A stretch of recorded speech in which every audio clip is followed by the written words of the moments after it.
a massive mandate to form the government again. With renewed vigor, under his leadership, we commit ourselves to serve the people of India with all humility and dedication. People of India have unequivocally given their Janadesh for not just political stability and also reposed faith in our economic policy. This is the budget to boost their incomes and enhance their purchasing power. Only through higher growth we can achieve that and have our youth gainfully and meaningfully employed. Let our businesses be innovative, healthy, and solvent with use of technology.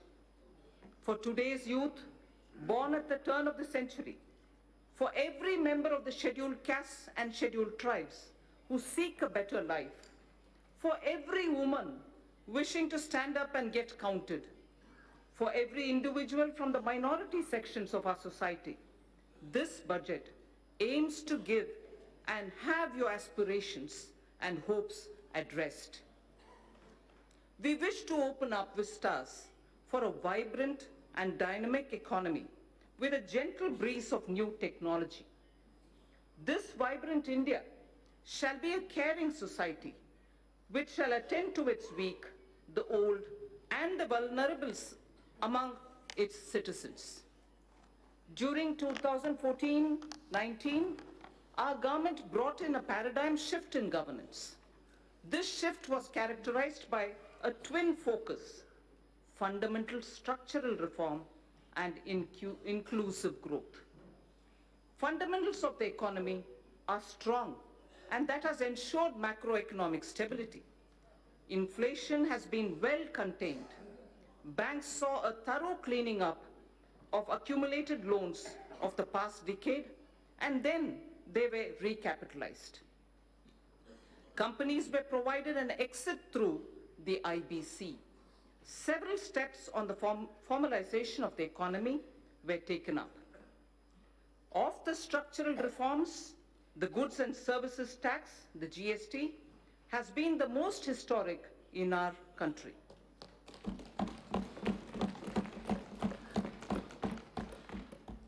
Its chief architect is not with us today. I pay homage to the visionary leader, late Shri Arun Jaitley. At the time of rollout of GST, he had said, and I quote, It will be an India where the center and states will work harmoniously towards the common goal of shared prosperity. The unanimity of the constitutional amendment and the concession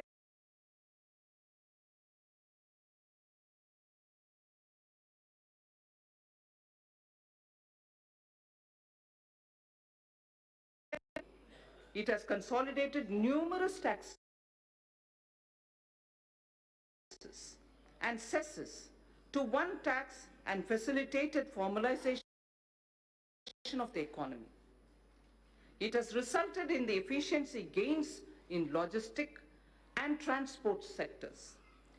The turnaround time for trucks has witnessed a substantial reduction to the tune of 20% due to abolition of checkposts in the GST. The dreaded Inspector Raj has also vanished. It has also led to a significant benefits to MSME by way of enhanced threshold and composition limit. The effective tax incidence on almost every commodity came down substantially. Through several rate reductions, an annual benefit of 1 lakh crore rupees has been extended to consumers. It amounts to 10% reduction in overall tax incidence.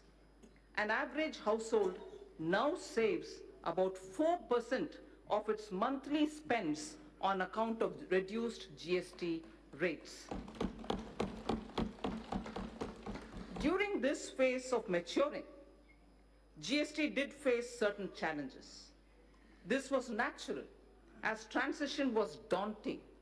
GST Council has been proactive നമസ്കാരം Oneindia Malayalam 2020-2021 in the last 2 years.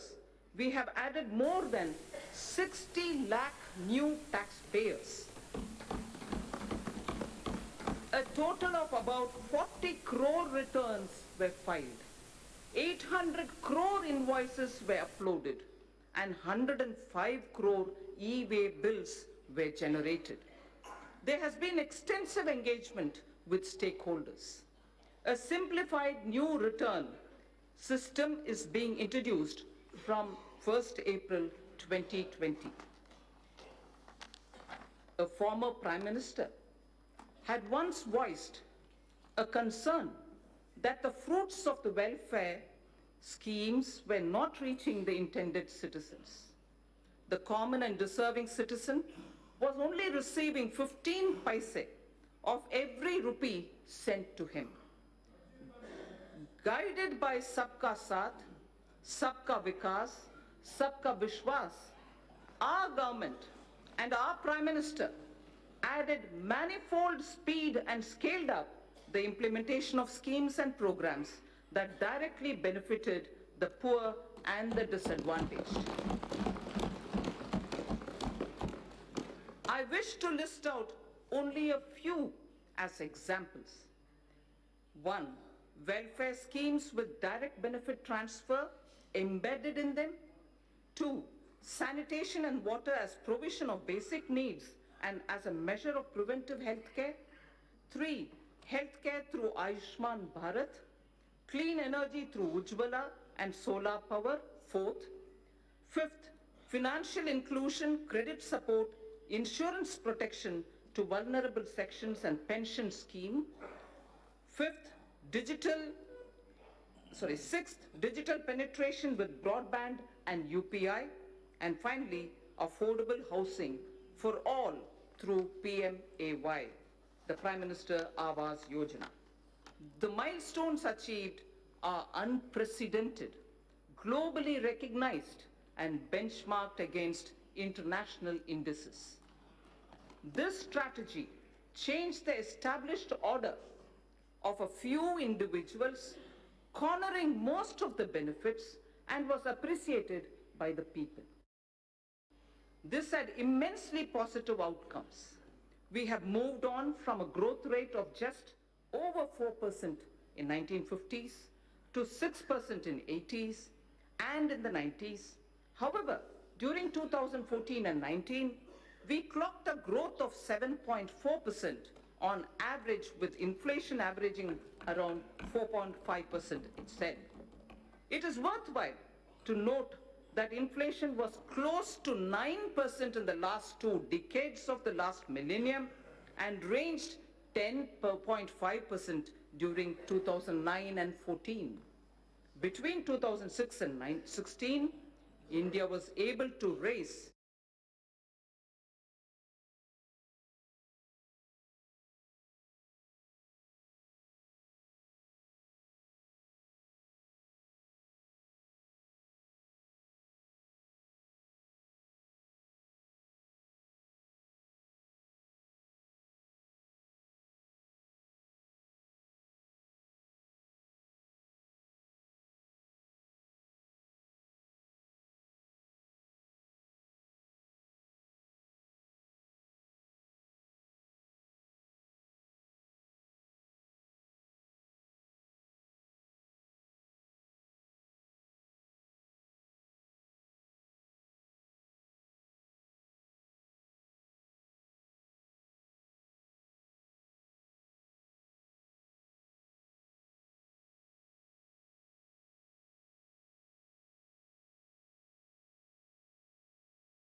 cross-cutting developments. One, proliferation of technologies, especially analytics, machine learning, robotics, bioinformatics, and artificial intelligence. And also, number two, the number of people in the productive age group, that is 15 to 65 years of age in India, being at its highest. So these are the two cross-cutting streams, keeping in the backdrop while we are talking about the budget today. This combination is special to contemporary India. Across the world, if there is a shrinking of globalization, equally, there is a debate on the efficacy of monetary policy too. The efforts we have made in the last 5 years and the energy, the enthusiasm, and the innovation of our youth are the ignition required to push forward. This Indian spirit of entrepreneurship, which weathered several storms over the centuries, inspire and motivate us. We recognize the need to support and further energize this spirit. This budget is woven around three prominent themes. One, aspirational India, in which all sections of the society seek better standards of living with access to health, education, and better jobs. Two, economic development for all, indicated in the Prime Minister's exhortation of Sabka Saath, Sabka Vikas, Sabka Vishwas. This would entail reforms across swathes of the economy. Simultaneously, it would mean yielding more space for the private sector. Together, they would ensure higher productivity and greater efficiency. And three, ours shall be a caring society that is both humane and compassionate. Antyodaya is an article of faith. So, I repeat, this budget is woven around three prominent themes: aspirational India, economic development, and a caring society. The digital revolution, which has placed India in a unique leadership position globally, will see the next wave. We shall aim to achieve seamless delivery of services through digital governance, to improve physical quality of life through national infrastructure pipeline, risk mitigation through disaster resilience, social security through pension and insurance penetration. Each one of these initiatives and their components would be benchmarked to international standards, and the indices would be announced soon. Before I move to elaborate on each of these three themes, I wish to recite a small verse in Kashmiri.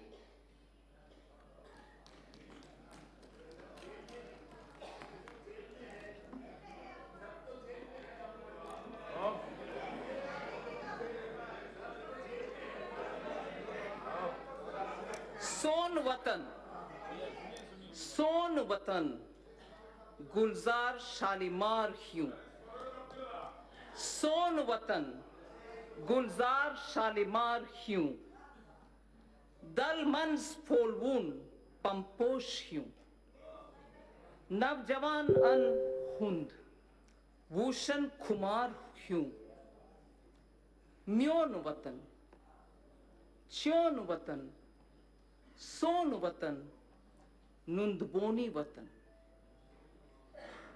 I'll read this in Hindi, not as a poem, but for the meaning. Hamara Vatan, खिलते हुए शालीमार बाग जैसे. हमारा वतन खिलते हुए शालीमार बाग जैसे. हमारा वतन डल लेक में खिलते हुए कमल जैसा.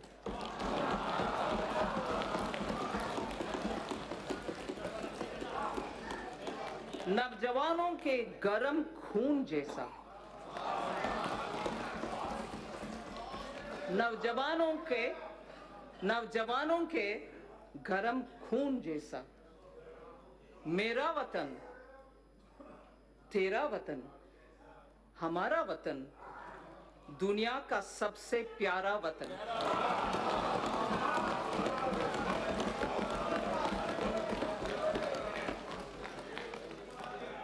It is everything that we do here, everything that we speak through the budget, and everything that this government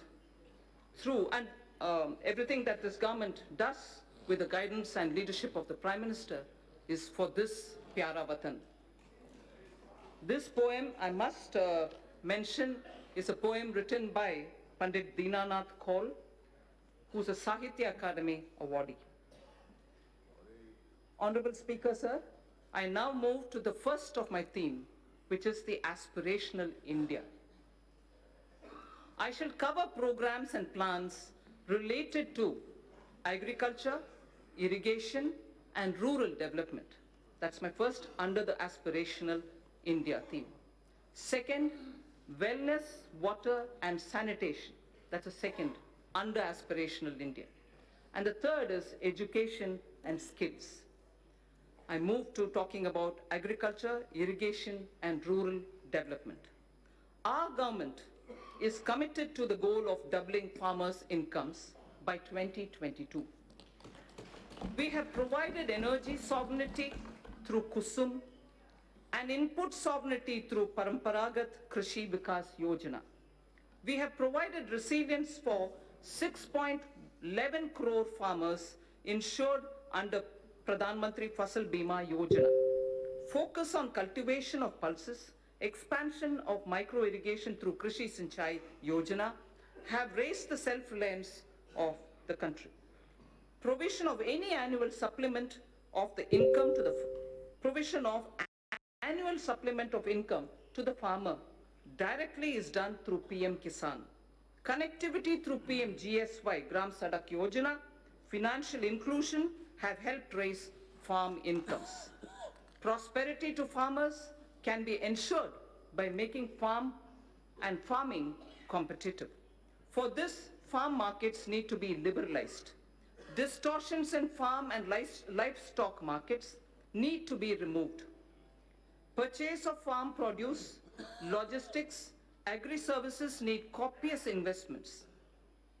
Substantial support and hand-holding of farm-based activities such as livestock, apiary, and fisheries need to be provided for.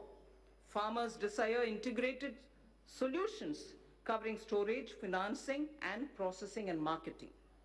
Adopting sustainable cropping patterns and bringing in more technology are integral to our plan. All this and more can be achieved through working with and in cooperation with the states. The following 16 action points indicate our focus. We propose to encourage those state governments who undertake implementation of following model laws already issued by the central government.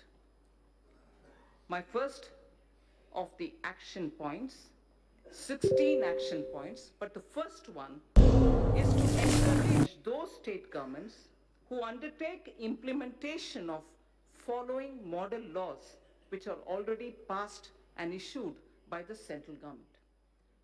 First, Model Agricultural Land Leasing Act of 2016. Model Agricultural Produce and Livestock Marketing Act of 2017. Model Agricultural Produce and Livestock Contract Farming and Services Promotion and Facilitation Act of 2018. So 3 model agriculture related laws we would like state governments to consider favorably. Second of the 16 action points, water stress related issues are now a serious concern across the country. Our government is proposing comprehensive measures for 100 water stressed districts. Our government is proposing comprehensive measures for 100 water stressed districts. Third of the 16, In the budget speech of July 2019, I had stated that Annadata can be Urja Data also. The PM Kusum scheme removed farmers' dependence on diesel and kerosene and linked pump sets to solar energy. Now I propose to expand the scheme to provide 20 lakh farmers for setting up standalone solar pumps. Further, we shall also help another 15 lakh farmers solarize their grid-connected pump sets. In addition, a scheme to enable farmers to set up solar power generation capacity on their fallow and barren lands and to sell it to grid would be operationalized. Speaker, sir, this is a major step forward in which we are saying that farmers, if they have fallow or barren lands, now will be helped to set up solar power generation units so that they can then sell that which is being generated, solar power, to the grid. And through the grid, having given the power, solar power from their barren land, they will be able to make a living out of their barren land also. Fourth of the 16, our government shall encourage balanced use of all kinds of fertilizers, including the traditional organic and other innovative fertilizers. This is necessary step to change the prevailing incentive regime which encourages excessive use of chemical fertilizers. So this is an important point. I'd like to repeat it.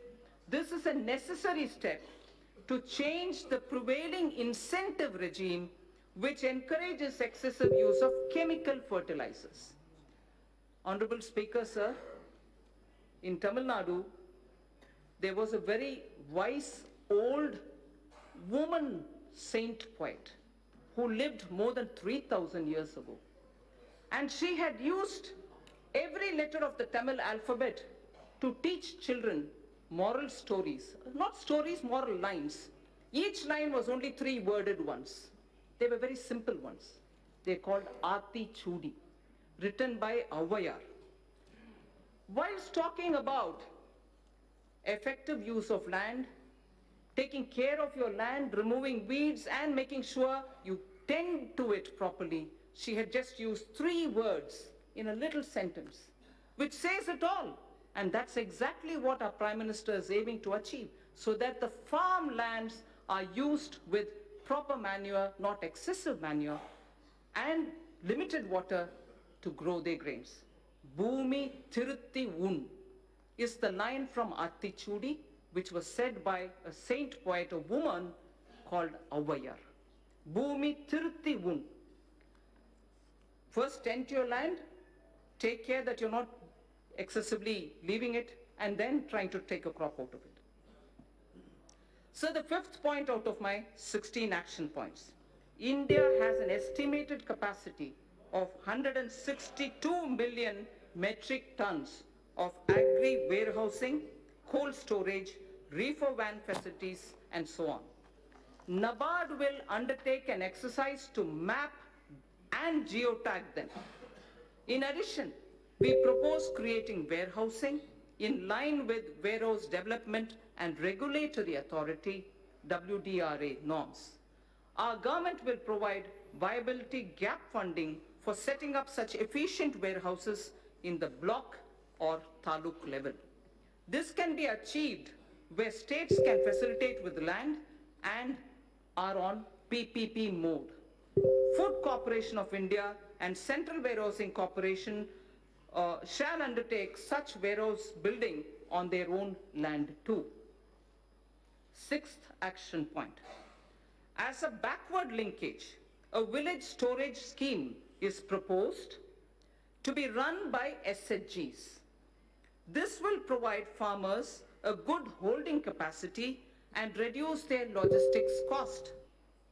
Women SHGs can avail of Mudra or NABARD assistance and regain their position as Dhanya Lakshmi. We've heard of Dhanalakshmi often, and many of us are familiar with Dhanya Lakshmi, and I'm sure many of us do recall the days when women in the villages were the ones who kept the seed for the entire village, and they would distribute seeds as and when a farmer required it. So we would like to restore women SHG groups to play that role or at the village level as Dhanya Lakshmis, being assisted by Mudra and being assisted by NABARD.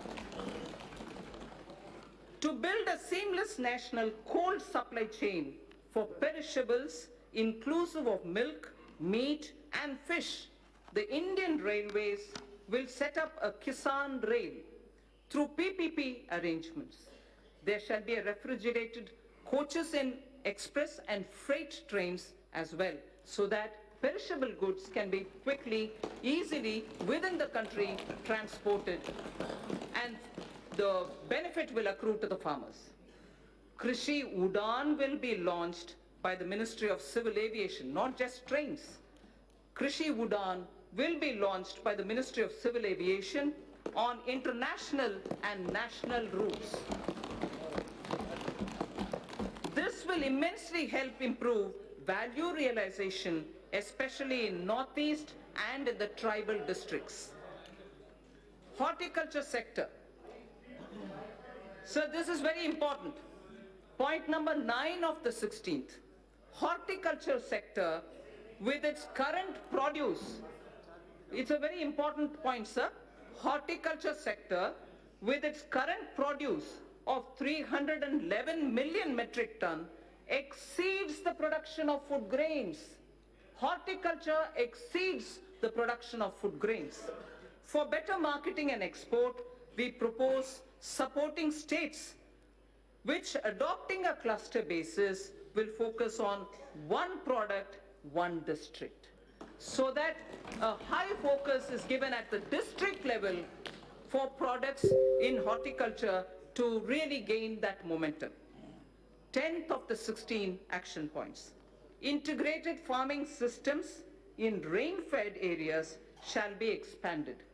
Multi-tier cropping, beekeeping, solar pumps, solar energy production in non-cropping season will be added. Sir, I had mentioned in my July budget, zero budget natural farming. That shall also be included in our activities. The portal on Jaivik Kheti, online national organic products market, will also be strengthened.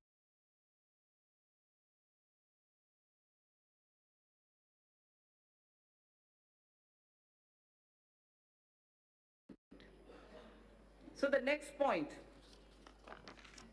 the 11th, on negotiable warehousing receipts, ENWR, has already crossed more than 6,000 crores on negotiable warehousing receipts.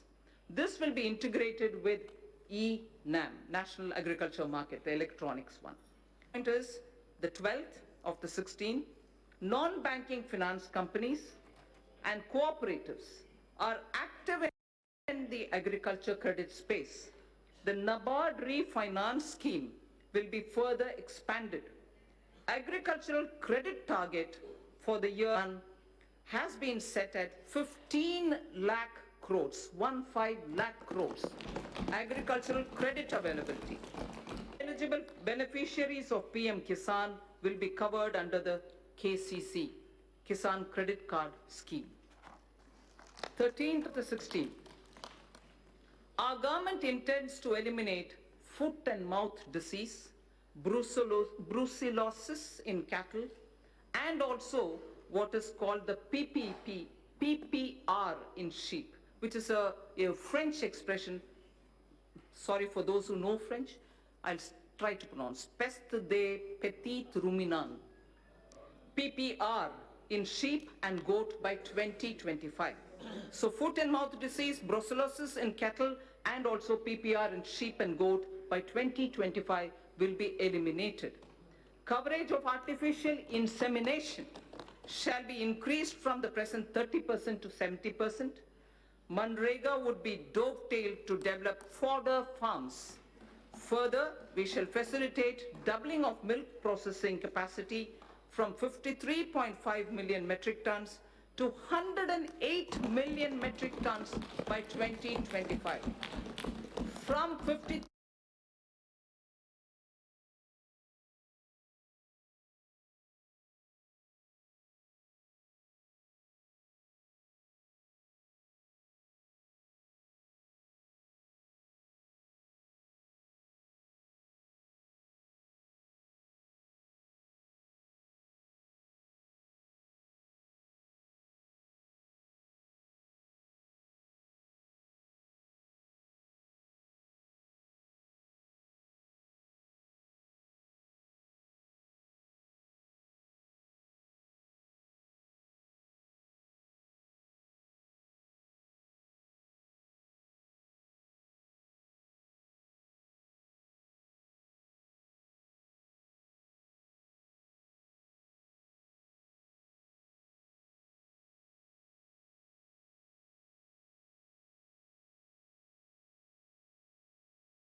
Antyodaya Yojana for alleviation of poverty, 58 lakh SHGs have been mobilized.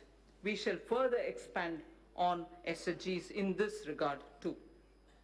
Now, for the fund allocation, for the 16 different steps that I've announced, they are being stated under two broad categories. They are being stated under two broad categories.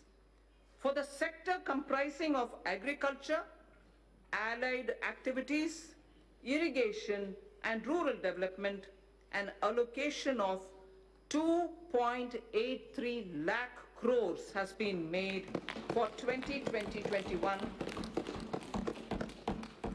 and it is divided, among other things, for agriculture, irrigation and allied activities, 1.6 lakh crores.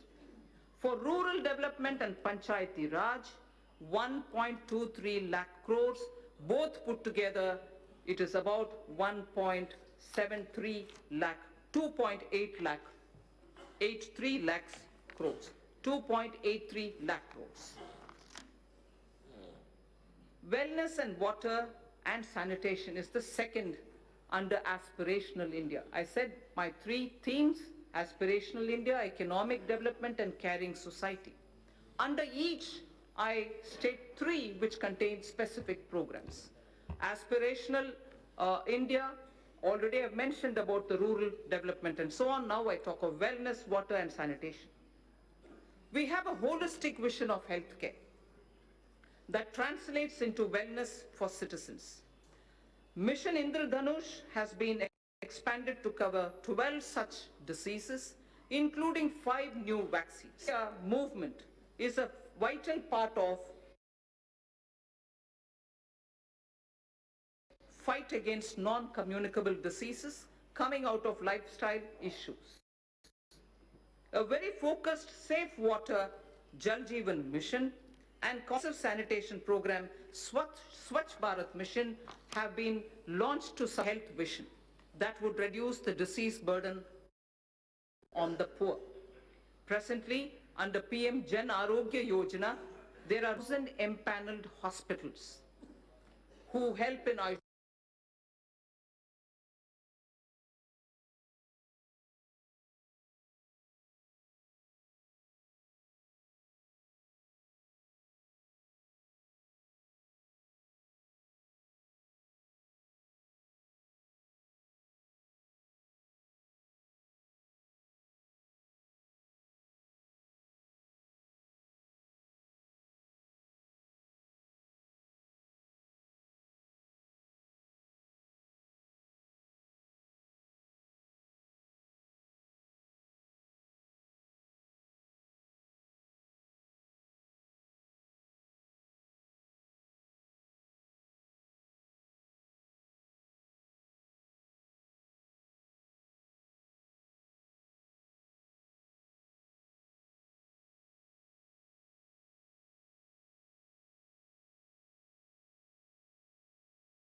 Minister Jan Arogya Yojana.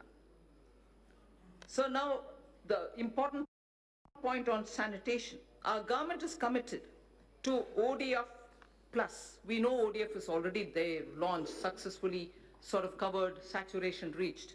But our government is committed to ODF plus in order to sustain ODF behavior because it has a lot of impact.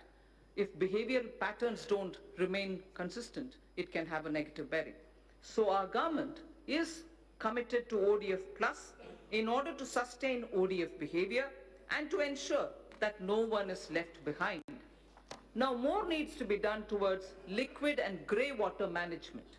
Focus would also be on solid waste collection, source segregation and processing. The total allocation for Swachh Bharat mission is about 12,300 crores for this year, 2020-21.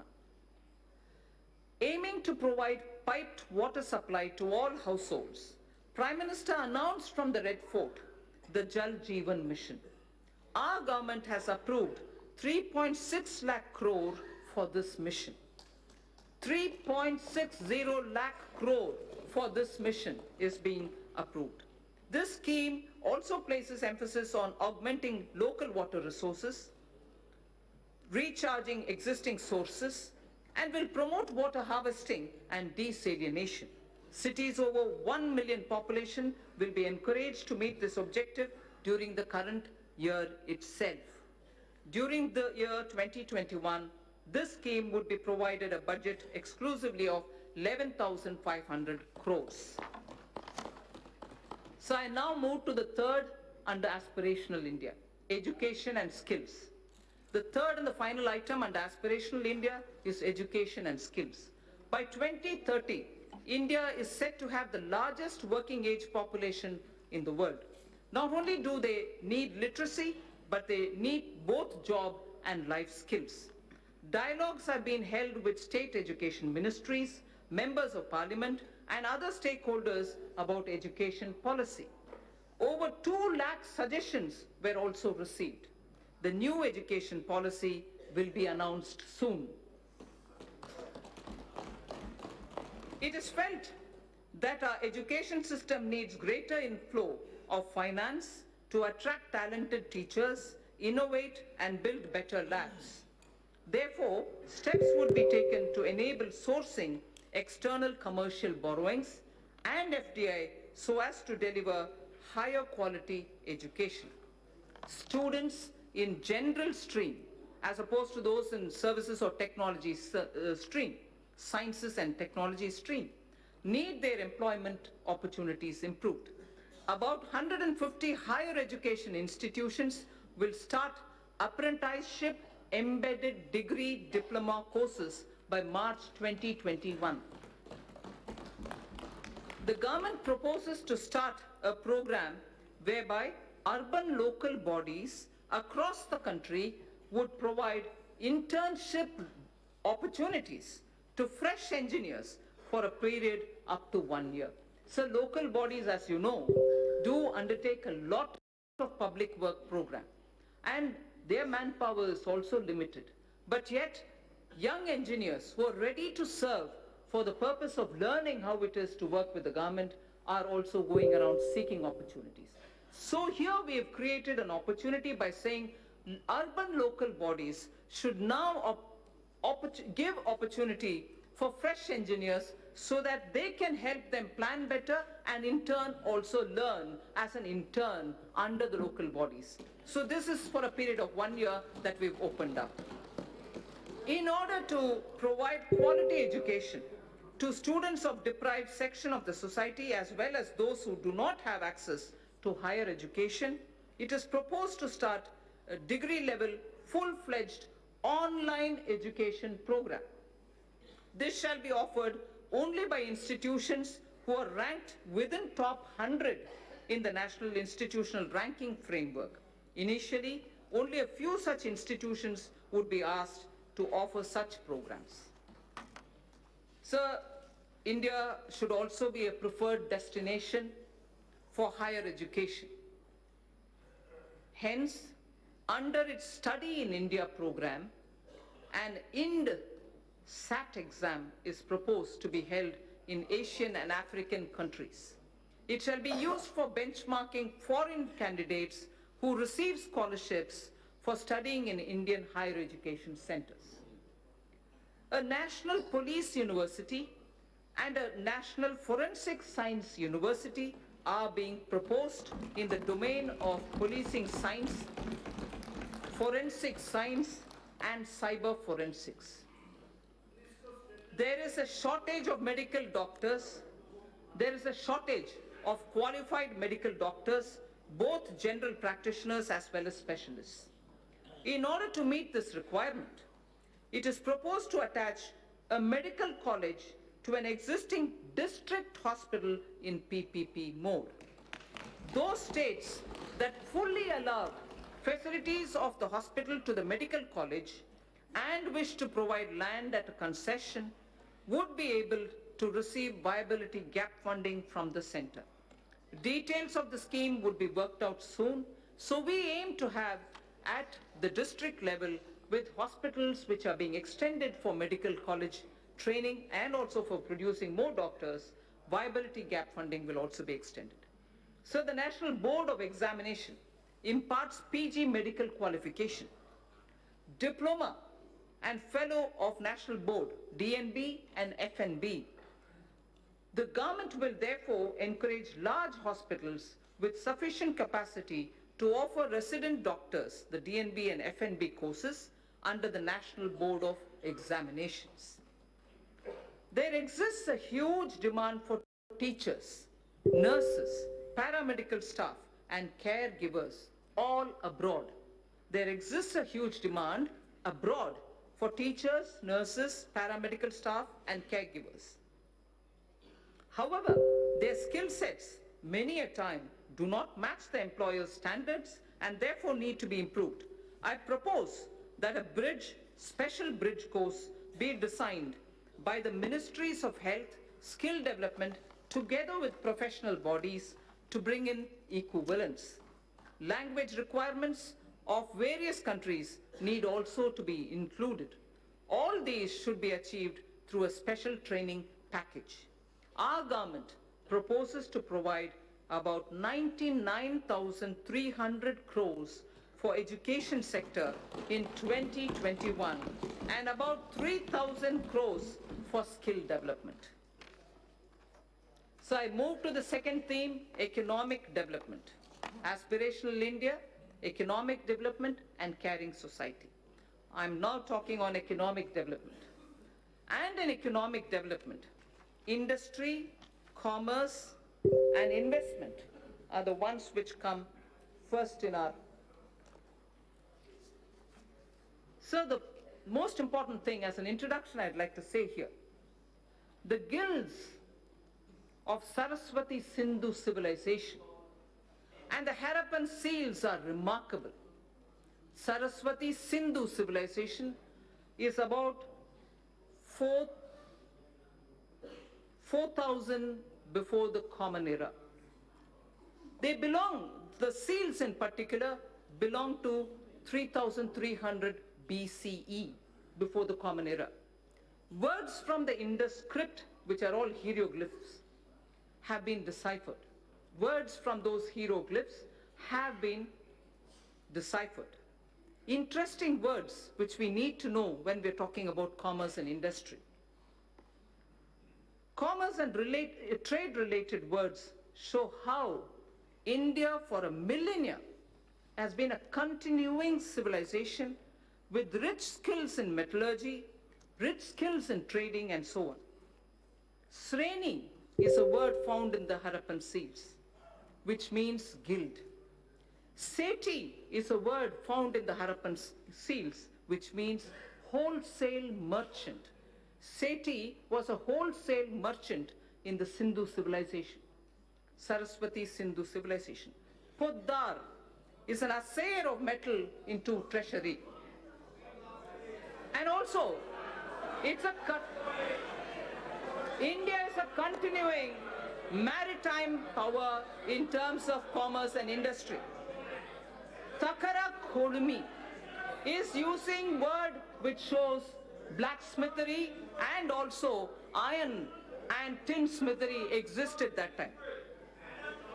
So India's commerce, India's industry, India's trade in such materials which were all unique to India have existed and continues to exist over the millennia. So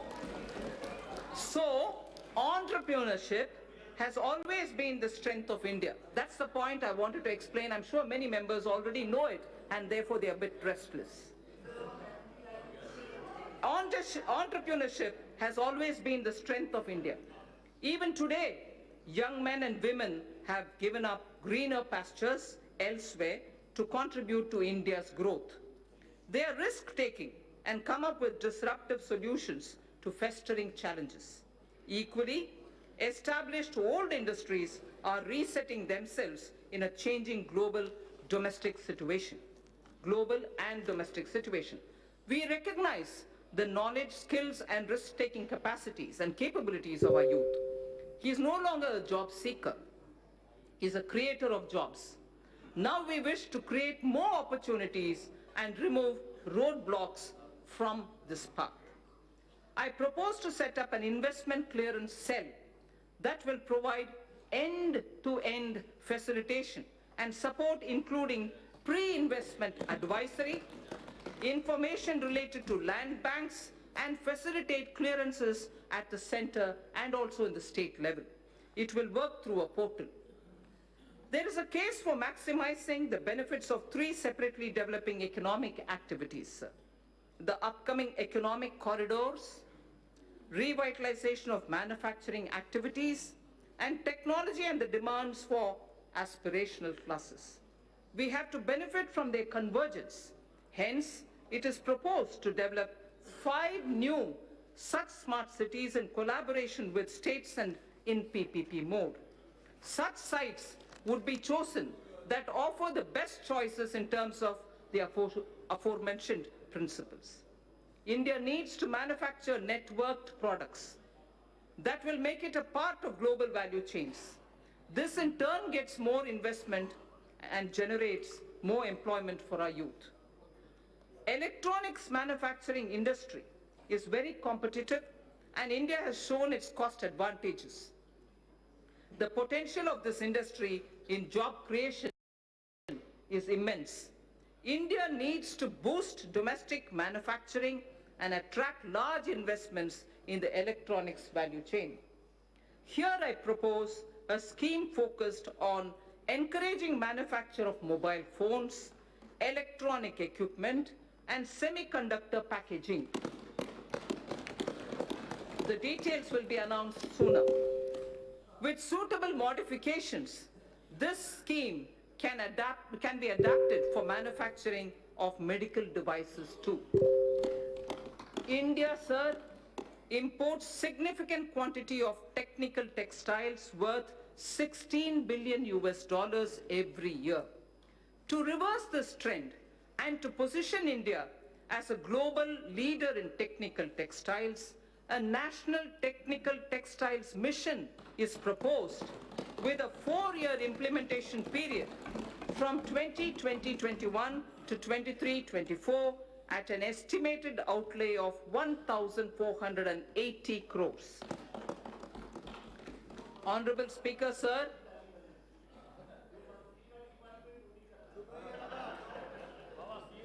Honorable Speaker, sir, from the Red Fort, our Prime Minister spoke about quality and standards when he spoke of zero defect, zero effect manufacturing. In September last year, I had called for a time-bound adoption by industry of all necessary mandatory technical standards and their effective enforcement. All ministries during the course of this year would be issuing quality standard order. So to achieve higher export credit disbursement, a new scheme, NIRVIC, is being launched, which provides for higher insurance cover, reduction in premium for small exporters, and simplified procedure for claim settlements. It is proposed to digitally refund to exporters. That was Nirvik. I'm coming to a different point now. It is proposed to digitally refund to exporters duties and taxes levied at the center, state, and local levels, such as electricity duties, VAT, the VAT, on fuel used for transportation, which are not getting exempted or refunded under any other existing mechanism. This scheme for reversion of duties and taxes on exported products will be launched from this year itself. Honorable Speaker, it is the vision of our Prime Minister that each district should develop as an export hub. Efforts of the centre and state governments are being synergized and institutional mechanisms are being created in order that every district becomes an export hub. Government e-marketplace, GEM, is moving ahead for creating a unified procurement system in the country for providing a single platform for procurement of goods, services, and works. It offers a great opportunity for medium and small and micro enterprises.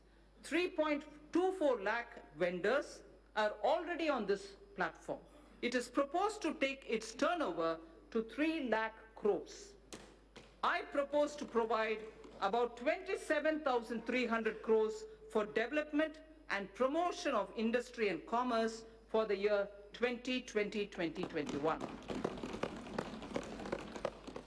So under economic development, the second point that I want to focus on is a very important point, and it is on infrastructure. Honorable Speaker, in his Independence Day speech of 2019, the Prime Minister has highlighted that 100 lakh crores would be invested on infrastructure for the next 5 years. As a follow-up measure, I had launched the National Infrastructure Pipeline on 31st December 2019 of 103 lakh crore worth projects. It consists of more than 6,500 projects across sectors and are classified as per their size and stage of development.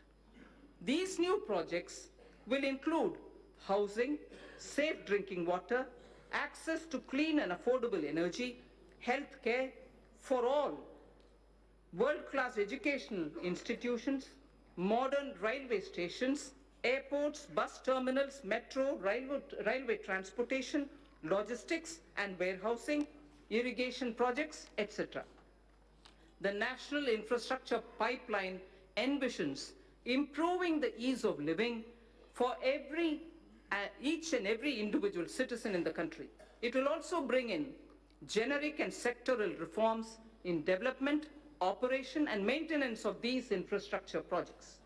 A huge employment opportunity exists for India's youth in construction, operation and maintenance of infrastructure. National Skill Development Agency will give special thrust to infrastructure-focused skills and their development opportunities. I propose to set up a project preparation facility for infrastructure projects. This program would actively involve young engineers, management graduates, and economists from our universities. It is also proposed to direct all infrastructure agencies of the government to involve youth power in startups. They will help in rolling out value-added services in quality public infrastructure for citizens. A national logistics policy will soon be released. Among other things, it will clarify the role of union government, state government, and also the key regulators. It will create a single window e-logistics market and focus on generation of employment, skills, and making MSMEs competitive. So also, accelerated development of highways will be undertaken. This will include development of 2,500 kilometer access control highways, 9,000 kilometers of economic corridors, 2,000 kilometers of coastal and land port roads, and 2,000 kilometers of strategic highways. the Delhi-Mumbai Expressway, and 2 other packages would be completed by 2023. Chennai Bangalore Expressway would also be started. So the fast track mechanism encourages us towards greater commercialization of our highways so that NHAI can raise more resources. I propose to monetize at least 12 lots of highway bundles of over 6,000 kilometers before 2024. In carrying out its duty, the Indian Railways performs a service to the nation. Within 100 days of assumption of this government, it has commissioned 550 Wi-Fi facilities in as many railway stations. It has eliminated unmanned level crossings and aims to achieve electrification of 27,000 kilometers of tracks. This will call, obviously, for optimization of costs. Railways has small operating surplus. About Indian Railways, there are 5 measures, among other things, that I wish to highlight.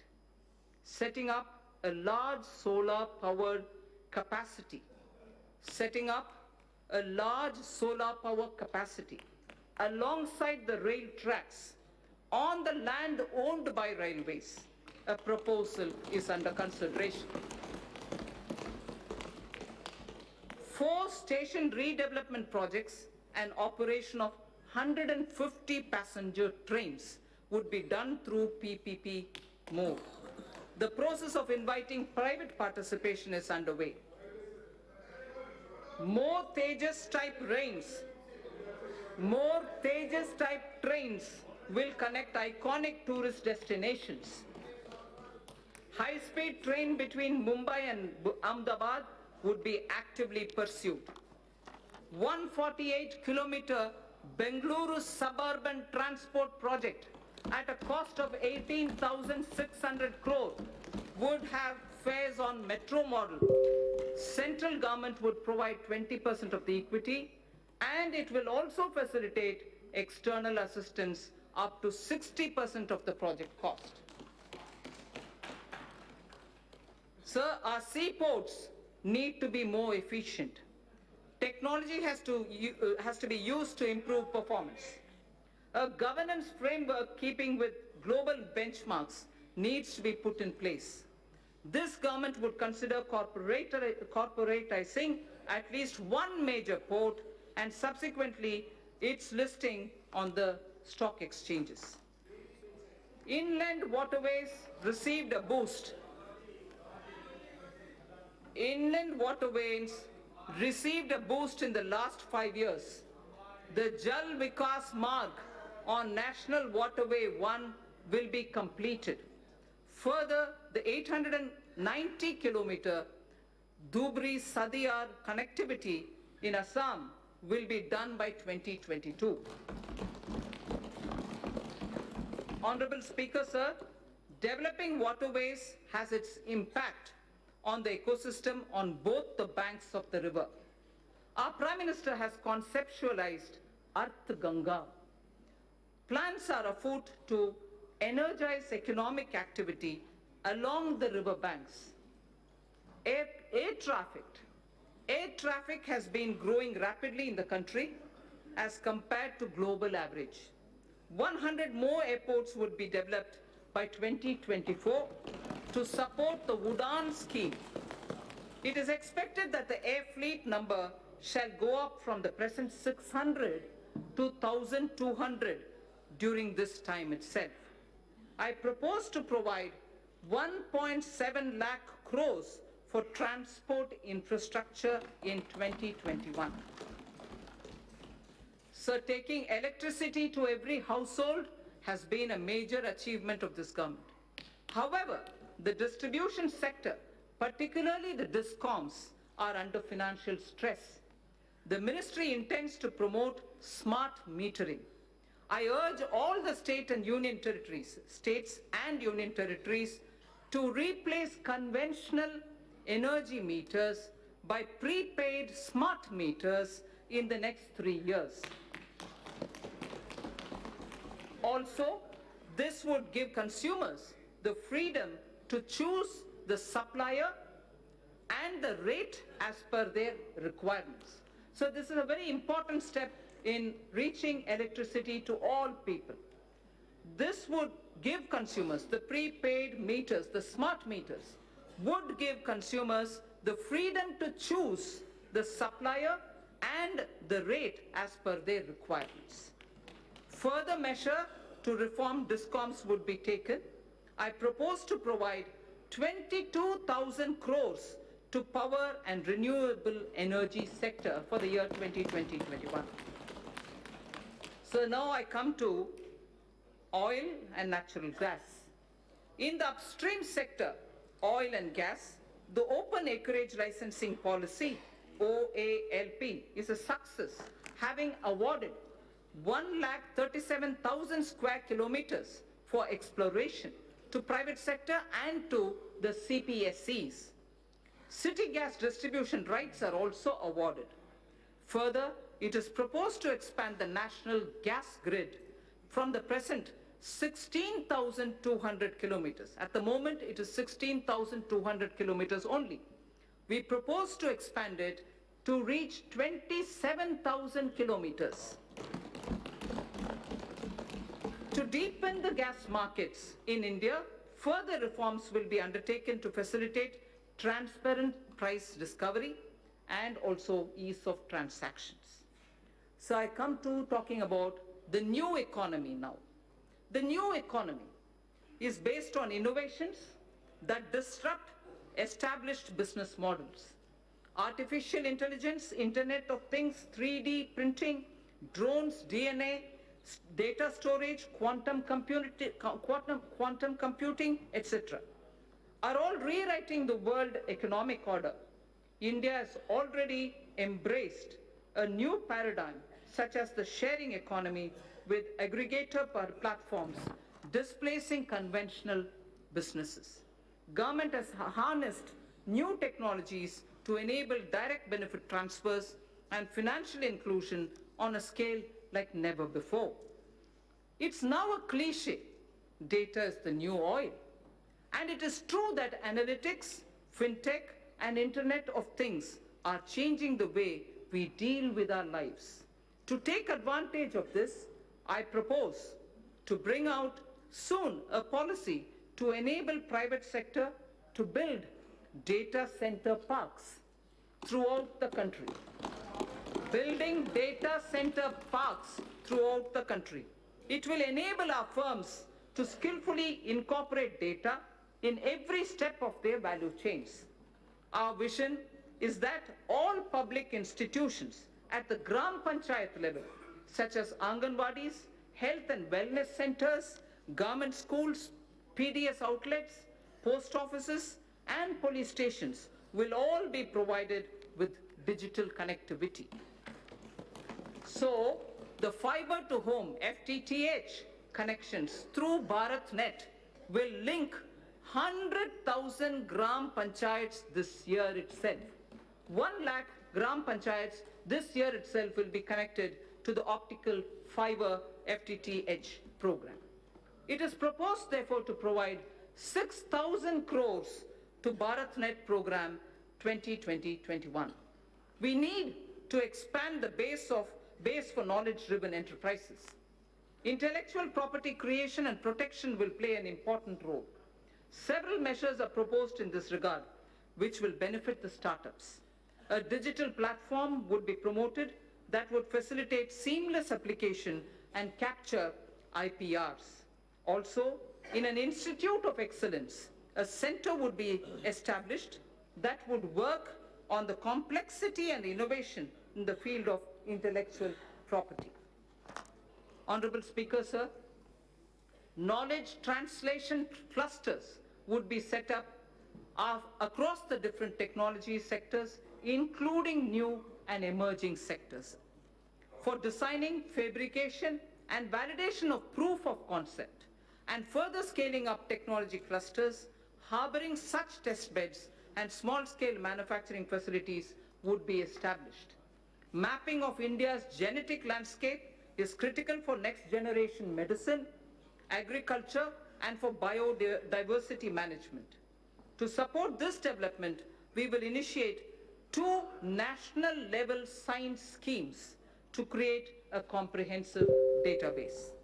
The government proposes to provide early life funding, including seed fund, to support ideation and development of early-stage startups. So critical to our quantum technology. Quantum technology is opening up new frontiers in computing, communications, cybersecurity with widespread applications. It is expected that a lot of commercial applications would emerge from theoretical constructs which are developing in this area. It is proposed to provide an outlay of 8,000 crores over a period of 5 years for the national mission on quantum technologies and application. India would probably be the 3rd biggest and pioneering nation if we are able to break into this technology of quantum technology related to computing and other applications. Sir, I come to the 3rd theme, the last theme in my part A, after which, of course, I will speak of a few other. Caring society. In our 3rd theme, we focus on women and child, social welfare, culture and tourism, and also on environment and climate change. Women and child and social welfare, sir. I'm pleased to inform the House that Beti Bachao, Beti Padhao has yielded tremendous results. Gross enrollment. Sir, if you hear the data, I think it's important not to politicize issues related to women. Beti Bachao, Beti Padhao has yielded tremendous results. Gross enrollment ratio of girls across all levels of education is now higher than boys. At elementary level, it is 94.32% as against 89.28 for boys. At secondary level, it is 81.32% as compared to 78% for boys. At higher secondary level, girls have achieved a level of 59.70 compared to only 57.54% for boys. So girls are actually under Beti Padhao benefiting from the scheme. Health of mother.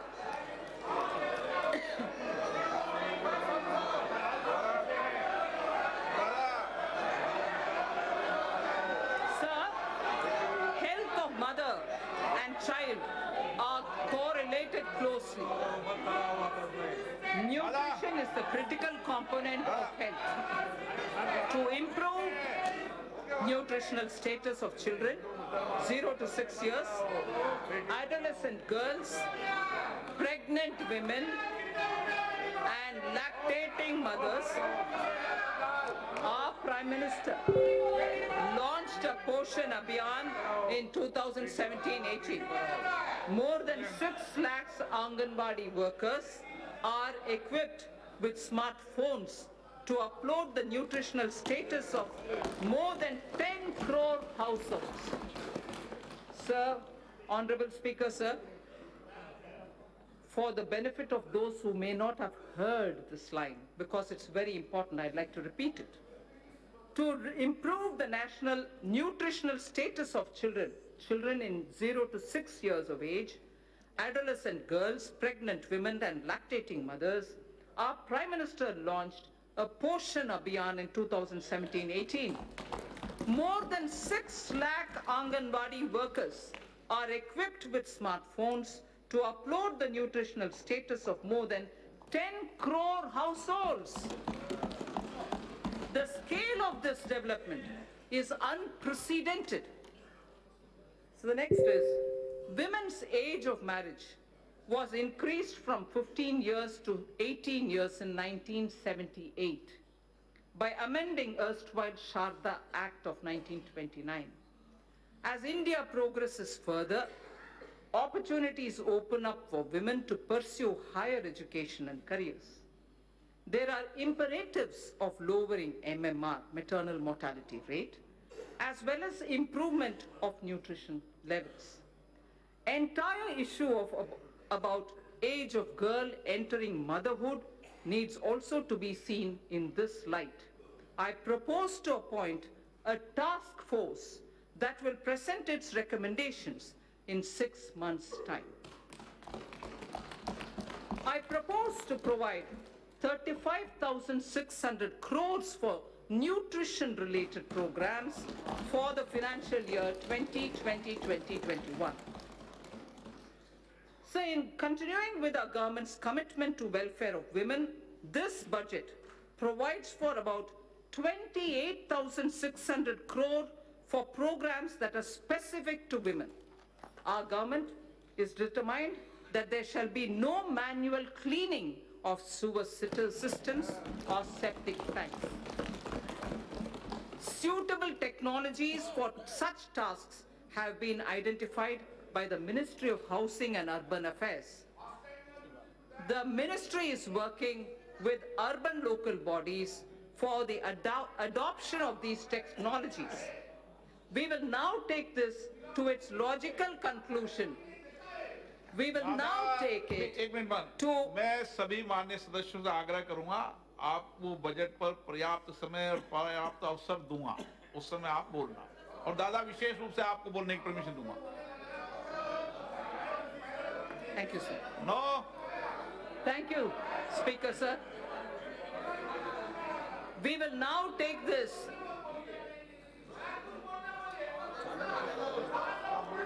We will now take this to its logical conclusion through legislative and institutional changes. Financial support for wider acceptance of such technologies will be provided. In furthering this government's commitment towards the welfare of scheduled castes and other backward classes, I propose a budget provision of about 85,000 crores for 2020-21 for scheduled castes and other backward classes. I repeat, I propose a budget provision of about 85,000 crores for 2020-21. In furthering the development and welfare of scheduled tribes, sir, I provide in the budget for the year 2020-21 an amount of 53,700 crores. For scheduled tribes, I repeat, we provide 53,700 crores. This government is mindful of the concerns of senior citizens and Divyang. Accordingly, an enhanced allocation of about 9,500 crore is being provided for 2020-21. So now I move to the second of the third topic theme that I have, which is culture and tourism. Our government proposes to establish an Indian Institute of Heritage and Conservation under Ministry of Culture. It shall have the status of a deemed university to start with. Acquisition of knowledge in disciplines such as museology and archaeology are essential for collecting and analyzing scientific evidence of such findings and for dissemination through high-quality museums. Currently, lack of trained manpower is a handicap for both these disciplines, and therefore it also has a negative impact on tourism. 5 archaeological sites would be developed as iconic sites with on-site museums. They are Rakhi Ghadi, Haryana; Hastinapur, Uttar Pradesh; Shiv Sagar in Assam; Dholavira, Gujarat; Adichanallur, Tamil Nadu. I repeat, 5 archaeological sites would be developed as iconic sites with on-site museums. They are Rakhigarhi, Haryana, Hastinapur, Uttar Pradesh, Shiv Sagar, Assam, Dholavira, Gujarat, and Adichanallur in Tamil Nadu.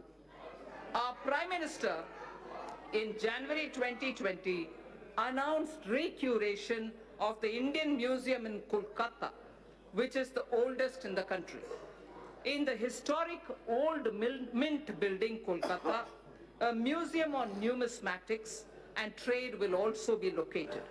4 more museums from across the country shall be taken up for renovation and recuration so that a world-class experience can be offered to our visitors. Our government shall also support setting up of a tribal museum in Ranchi, Jharkhand. So I spoke about the Sindhu-Saraswati civilization.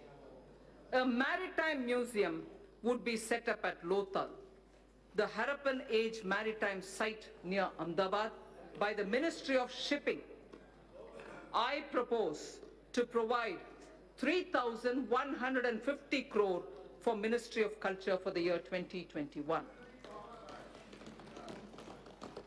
Sir, India has moved up from the rank 65 in 2014 to 34 in 2019 in the Travel and Tourism Competitive Index, the World Economic Index. Foreign exchange earnings grew 7.4% to 1.88 lakh crores for the period January to November 2019 from 1.75 lakh crores. From 1.75 lakh crores, it has gone up to 1.88 lakh crores. Growth of tourism directly relates to growth and employment. States have a critical role to play. I expect the state governments to develop a roadmap for certain identified destinations and formulate financial plans during 2021 against which specified grants will be made available to the states from the center in the year 2020-21. For purpose of tourism promotion, sir, I propose to allocate 2,500 crores for 2020-2021. So I now move to the third under this theme, environment and climate change. In September 2019, the Prime Minister has launched the Coalition for Disaster Resilient Infrastructure with its secretariat in Delhi. This global partnership is the second such initiative, international initiative, after the launch of, as members would recall, after the launch of International Solar Alliance. That was in 2015. This global partnership will help in addressing a number of sustainable development goals, as also the aims of Sendai framework. It will enhance climate change adaptation with a focus on disaster resilient infrastructure. India submitted its nationally determined contribution under the Paris Agreement in 2015 on a best effort basis, keeping in mind the development imperative of our country. Its implementation effectively begins from 1st January 2021. Our commitments as action will be executed in various sectors.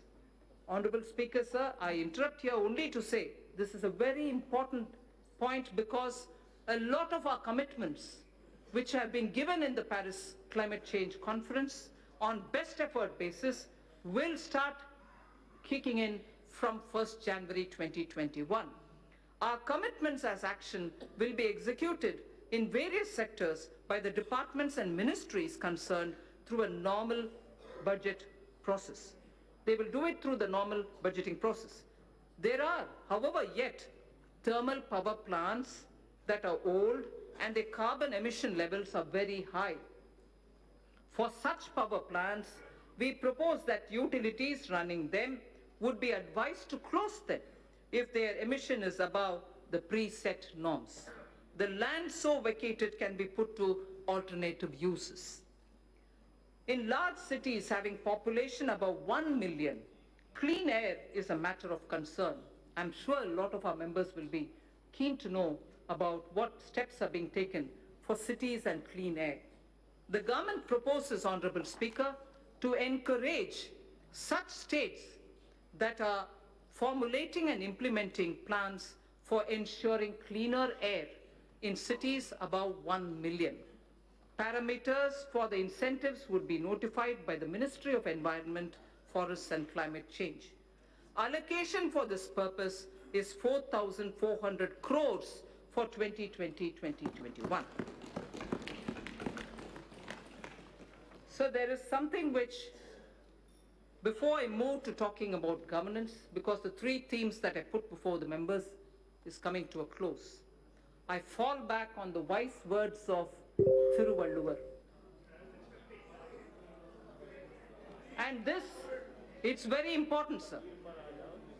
We've heard several words of wisdom from Thiruvalluvar. Thiruvalluvar has spoken about what a good country is. What a good country is actually got to be like.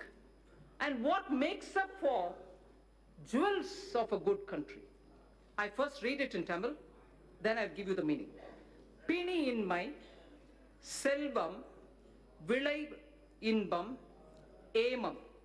பிணியின்மை, செல்வம், விளைவின்பம், ஏமம். அணி என்ப நாட்டின் வைந்து. அணி என்ப native வைந்து. There are 5, what Thiruvalluvar says, which are jewels for a good country. The first is piniinmai, meaning the country will have to be without epidemics or illnesses, major illnesses. The second, he says, it should be wealthy. It should have wealth. It should have wealth. Vilaivu. It should also have vilachal. In the sense, from the fields, it should have good crop. It should have inbam. It should have happiness. It also should have aimam, which is security and safety of the country. Sir, the 5 jewels. 5 jewels. Piniinmai, selvam, vilaivinbam, aimam, and inbam. Prime Minister Modi, Ayushman Bharat, Ayushman Bharat for health for all is Piniinmai. Selvam, wealth creators will be respected in this country. Wealth creators will be respected in this country. Selvam. Vilaichal. Having good crop. Farmer PM Kisan. Doubling of income. Use of fertilizers and proper growth leads to surplus in horticulture, surplus in Tilhan, surplus now probably also in Dalhan. So the Prime Minister's program at health, at creating and giving respect for wealth creators and improving agricultural output and looking at ease of living, bringing happiness to people and above all, the 5th, aimam. This country's national security. You have enough proof to say national security is the top priority of this government.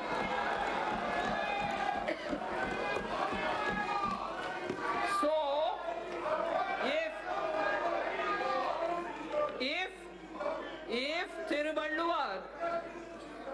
if Thiruvalluvar, आपको कुछ होना चाहिए, तमिल में पढ़ा है, बैठ जाइए. that's right, sir. If Thiruvalluvar identified the 5 jewels for a good country, those 5 jewels are the ones which Prime Minister Modi is now addressing through his programs. For health, Ayushman, for wealth creators, a respectable and honorable climate, good crops, happiness through ease of living, and national security. So, now with all that said, the bouquet of flowers which I would like to give every citizen with trust and faith, with trust and faith, had flowers and aspirational India, had aspirational India, a set of flowers under aspirational India, had set of flowers under environment and economy and also commerce and industry. A third set of flowers was under the caring India, caring society that we want to have. Now this bouquet of flower is held by two hands, governance and the other financial institutions. I speak about governance, sir, which is very important. Good governance is what is going to be giving faith to the people.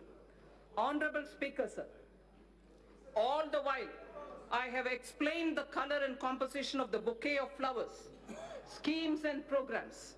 They were grouped under aspirational India, economic development and caring India. Now I speak about the two hands that will hold them. One such a hand is governance, which is clean, corruption-free, policy-driven, and good in its intent.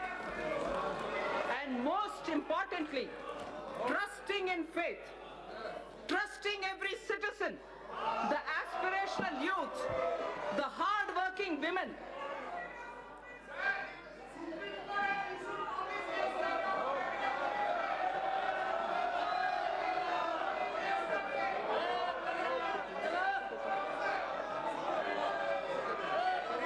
Honorable Speaker, sir, trusting every citizen, I repeat, trusting every citizen, the aspirational youth, the hard-working women, the risk-taking entrepreneur, the ever-hopeful and untiring farmer, or the wise and old senior citizen.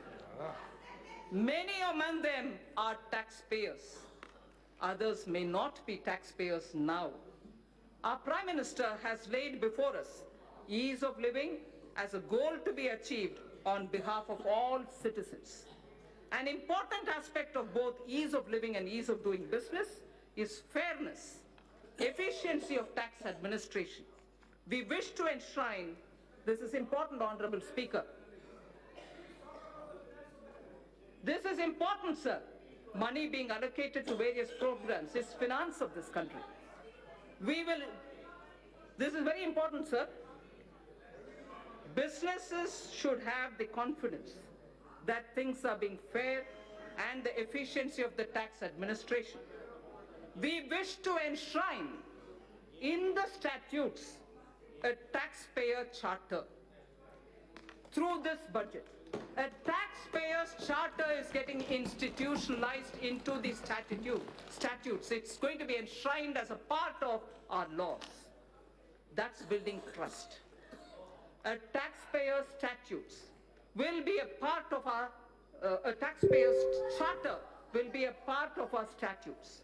Our government would like to reassure taxpayers that we remain committed to taking measures so that our citizens are free from harassment of any kind. We mean it, and we are willing to put it in the law. Tax harassment cannot be tolerated when we are talking about citizens and wealth collectors. There has been a debate about building into statutes criminal liability for acts that are civil in nature. This is important, sir. There has been a debate about building into statutes criminal liability for acts that are civil in nature. Hence, for Companies Act, certain amendments are proposed to be made that will correct this. Similarly, other laws would also be examined where such provisions exist, and attempts would be made to correct them also. The government intends to introduce major reforms in recruitment to non-gazetted posts in governments and public sector banks. At present, candidates have to appear for multiple examinations conducted by multiple agencies at different points of time for similar posts.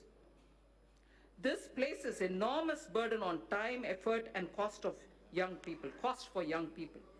To mitigate the hardship so faced, it is proposed to set up a national recruitment agency as an independent professional specialist organization for conduct of computer-based online common eligibility test for recruitment to non-gazetted posts. A test center in every district, particularly in the aspirational districts, would be set up. For the speedy disposal of commercial and other disputes, government has constituted various tribunals and specialized bodies. It is proposed to evolve a robust mechanism for appointment, including direct recruitment to these bodies to attract best talents and professional experts. A stable and predictable business environment is a key objective of this government.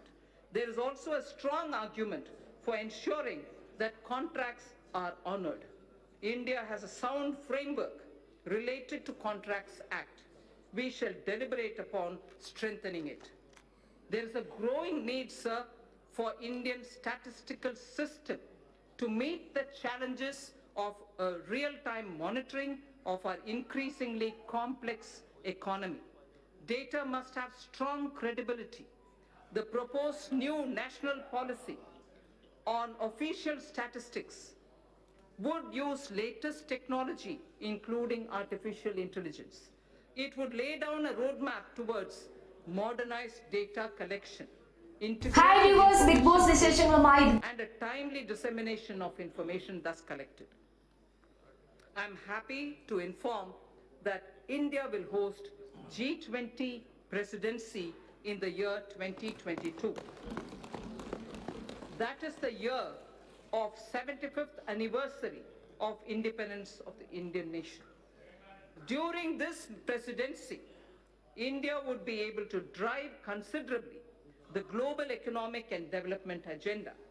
For this historic occasion, I allocate a sum of 100 crore to begin the preparations. 100 crore rupees. Sir, Northeastern region has a very high priority in government's developmental agenda. Government is ensuring smooth access to financial assistance from multilateral and bilateral funding agencies to help introduce innovative and global best practices. Central government has effectively used an online portal to reduce gestation period of online. This has improved the flow of funds to the Northeast region. The government is fully committed to supporting the all-round development of the newly formed Union Territories of Jammu and Kashmir and the Union Territory of Ladakh. Accordingly, an amount of 30,757 crore has been provided for the financial year 2020-21. An amount of 5,958 crore has been provided for the Union Territory of Ladakh. So that was one hand, which is governance. Now I come to the other, which is the financial sector. If governance was described as one of the pair of the hands holding the bouquet consisting of aspirational India, economic development and caring India, the other is the financial sector. A clean, reliable, robust financial sector is critical to the economy. A clean, reliable and robust financial sector is critical to the economy. In our efforts to achieve the US $5 trillion economy, the financial architecture should evolve. The financial architecture should keep evolving and move from strength to strength. We had earlier approved consolidation of 10 banks into 4. In the last few years, the government of India has infused about 3,50,000 crores by way of capital into public sector banks for both regulatory and growth purposes. Governance reforms would be carried out in these banks so that they become more competitive. A few among them will be encouraged to approach capital market to raise additional capital. Sir, I wish to inform this august House that robust mechanism is in place to monitor the health of all scheduled commercial banks and that depositors' money is absolutely safe. I wish to underline this point, sir, that this August House should know that robust mechanism is in place to monitor the health of all scheduled commercial banks and that depositors' money is absolutely safe. Further, the Deposit Insurance and Credit Guarantee Corporation has been permitted to increase deposit insurance coverage for a depositor, which is now standing at 1 lakh of rupees to 5 lakh per depositor. Sir, the insurance cover for a depositor is at 1 lakh now. Now we are raising it to 5 lakh for each depositor. Sir, to strengthen the cooperative banks, amendments to the Banking Regulation Act are proposed for increasing professionalism, enabling access to capital, and improving governance and oversight for sound banking through the RBI. The limit for NBFCs to be eligible for debt recovery under the Securitization and Reconstruction of Financial Assets and Enforcement of Security Interests under the SURFACE Act 2002 is proposed to be reduced from 500 crores to asset size 100 crores only, or loan size from existing 1 crore to 50 lakhs.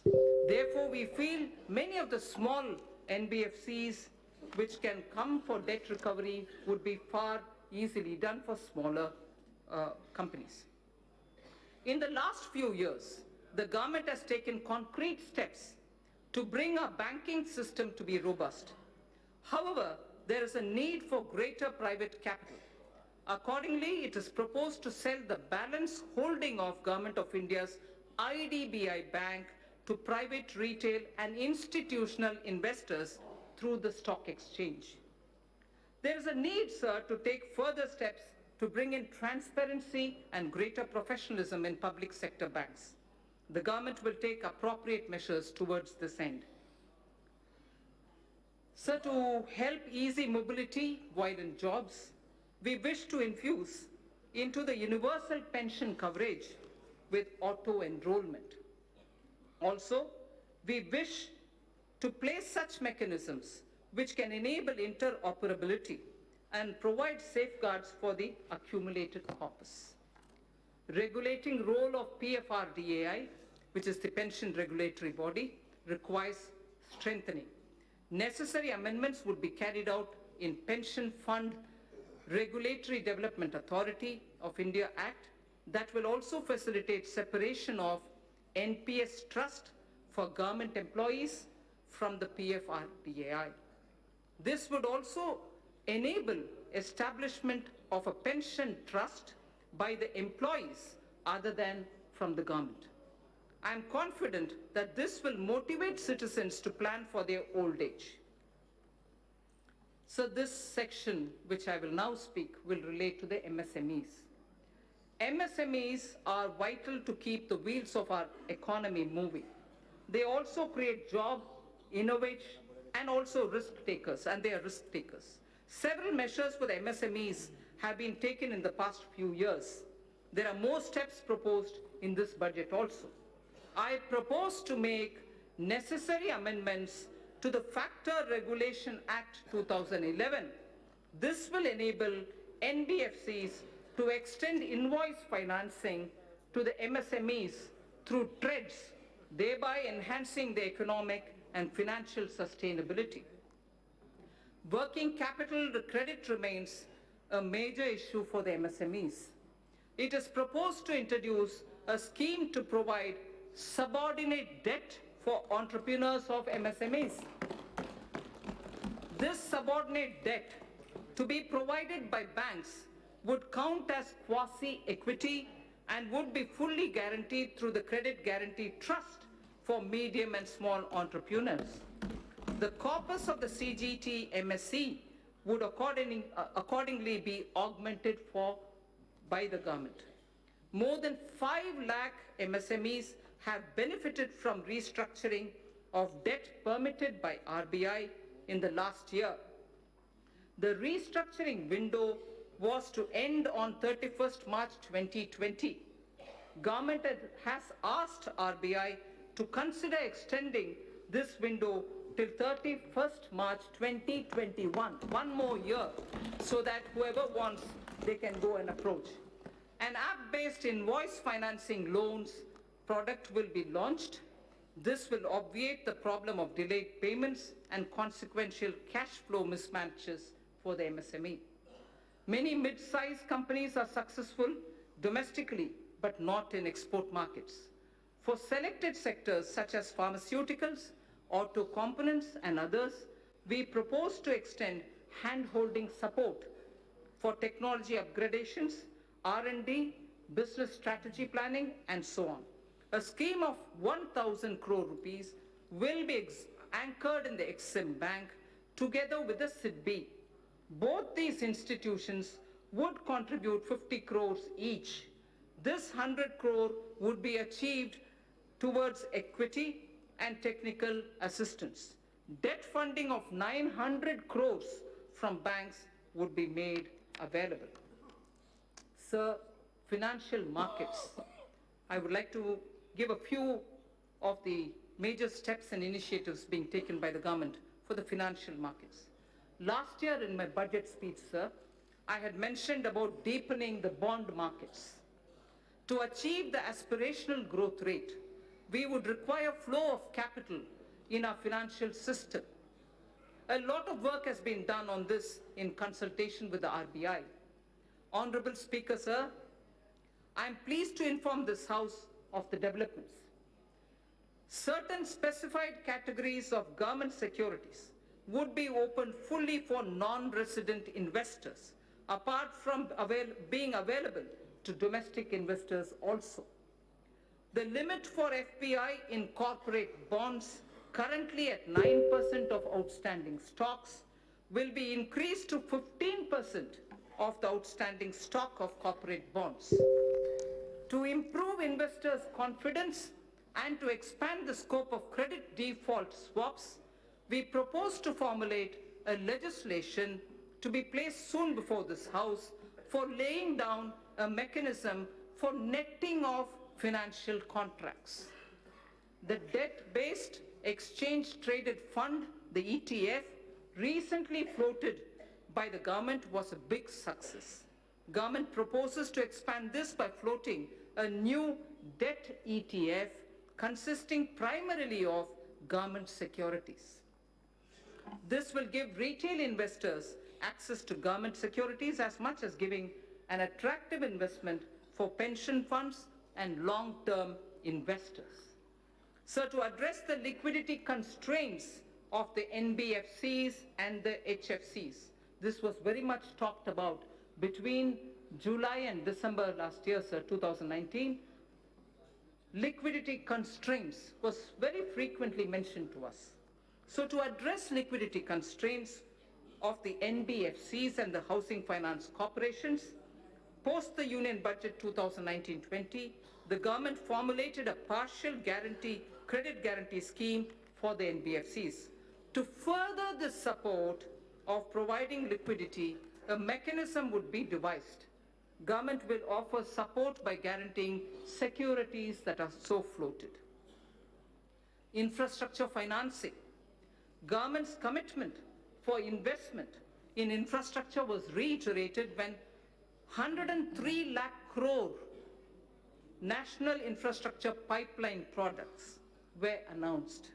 I would also like to inform that about 22,000 crores of rupees has already been provided as support for infrastructure pipeline. On December 31st, if honorable members would recall, the national pipeline consisting of more than 6,500 projects were announced. 22,000 crore has already been provided as support to infrastructure pipeline.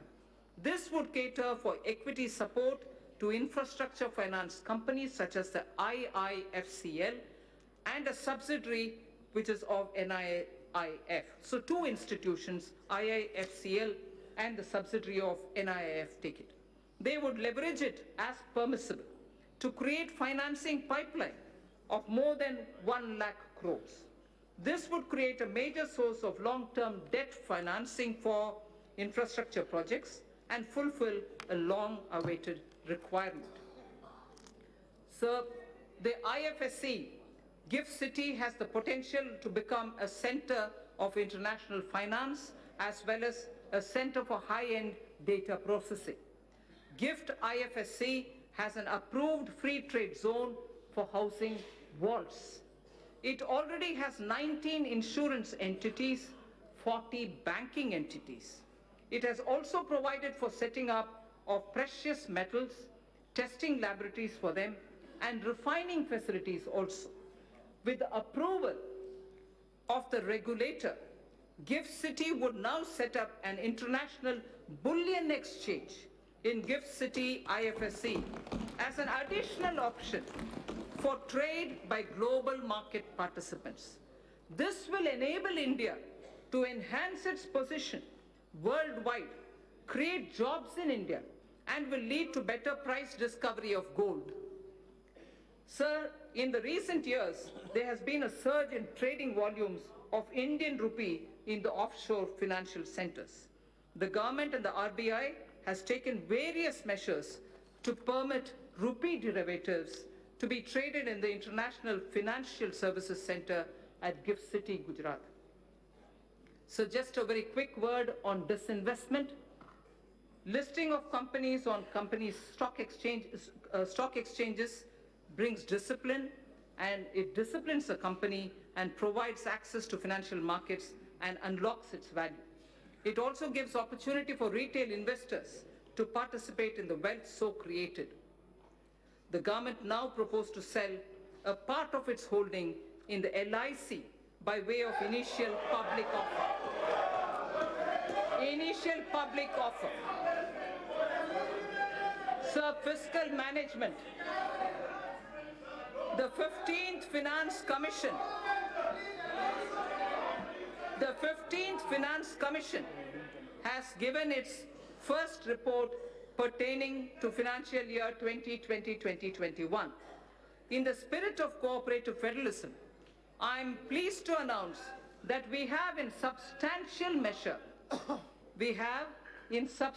measure accepted the recommendations of the Commission.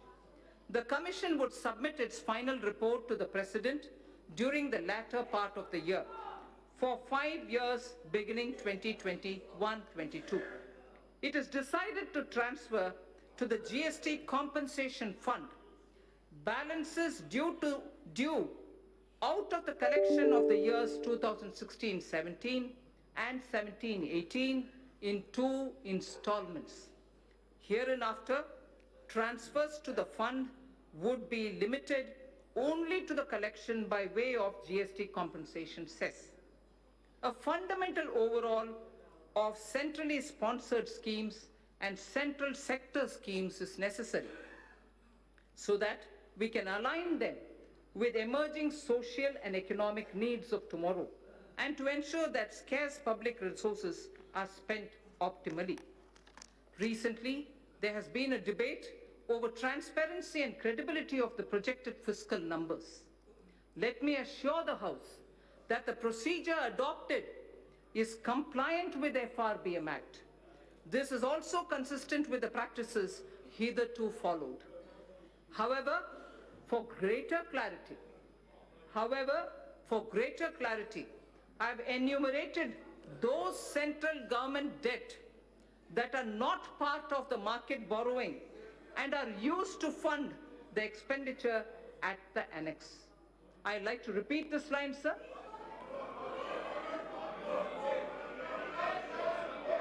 I'd like to repeat this line, sir. For greater clarity, I have enumerated those central government debts that are not part of market borrowing and are used to fund the expenditure at the annex. Servicing of interest and repayment of these debts, servicing of interest and repayment of these debts as hitherto done are done out of Consolidated Fund of India. So now I come to some numbers. Revised estimates of expenditure for the financial year 2019-20 are at a level of 26.99 lakh crores and the receipts are estimated at 19.32 lakh crores. We have estimated nominal growth of GDP for the year 2020-21 on the basis of trends available at 10%. Accordingly,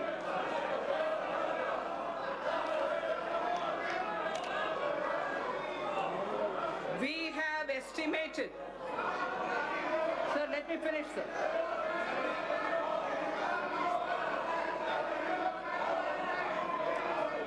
So we have,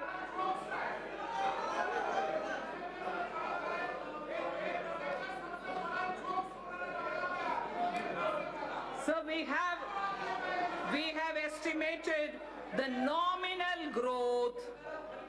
We have estimated the nominal growth of GDP for year 2020-21 on the basis of trends available at 10%. Accordingly, receipts for the year 2020-21 are estimated at 22.46 lakh crores.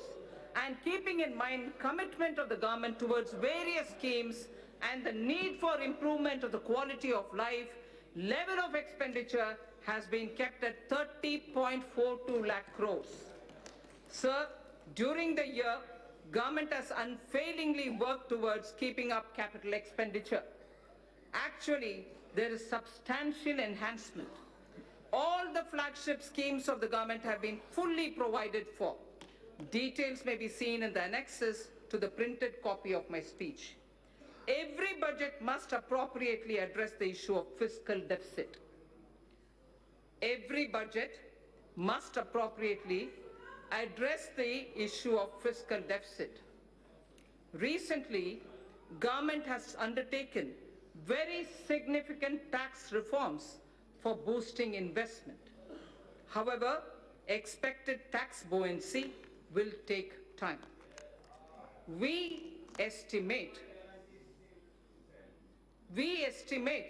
a fiscal deficit of 3.8% in RE 2019-20 and 3.5% for BE 2020-2021. This estimation is consistent with the government's abiding commitment to macroeconomic stability, and it comprises of A, 3.3 for year 2019-20 and 3 for the 2020-2021 budget estimate, and B, Section 4.2 of the FRBM Act, which provides for a trigger mechanism for a deviation from the estimated fiscal deficit on account of structural reforms in the economy with unanticipated fiscal implications. Therefore, I have taken a deviation of 0.5% consistent with the Section 4.3 of the FRBM Act, both for RE 2019-20 and BE 2020-21. Accordingly, the return path is being laid before the Parliament as a part of the medium-term fiscal policy cum strategy statement. This fiscal path commits us to the path of fiscal consolidation without compromising the needs of investment out of public funds. Accordingly, net market borrowings for the year 2019-20 would be 4.99 lakh crore, and for the year 2020-21 it would be 5.36 lakh crores. A good part, this is very important, sir, a good part of the borrowings of the financial year 2020-21 would go towards capital expenditure of the government that has been scaled up by more than 21%. As I had previously mentioned, another about 22,000 crores have already been allocated for equity to fund certain specified infrastructure finance companies who would leverage it manifold and provide much needed long-term finance for infrastructure sector. That should spur the growth impulses in the economy. So I would now move to part B of my speech.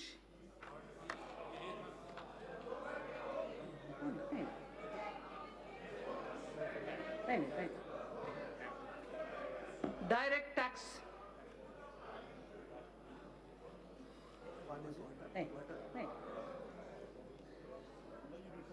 No, thanks. Sir, part B of my speech starts with direct tax, sir. Honorable Speaker, sir. Our government has spearheaded radical fiscal measures to ensure that Indian economy continues to tread the path of high growth. There are times when countries are competing with each other like never before.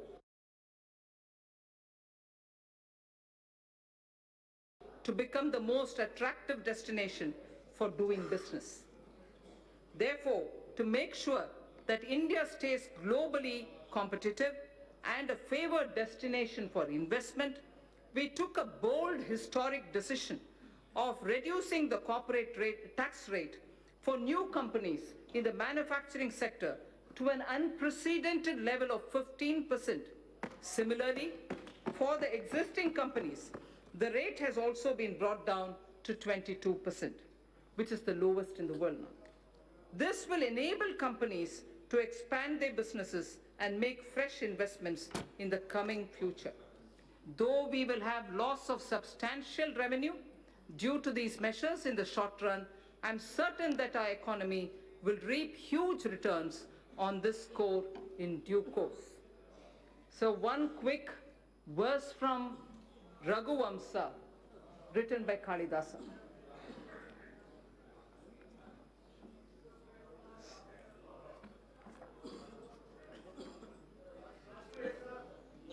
Prajanam eva bhutyartham satabhyo balim agrahit.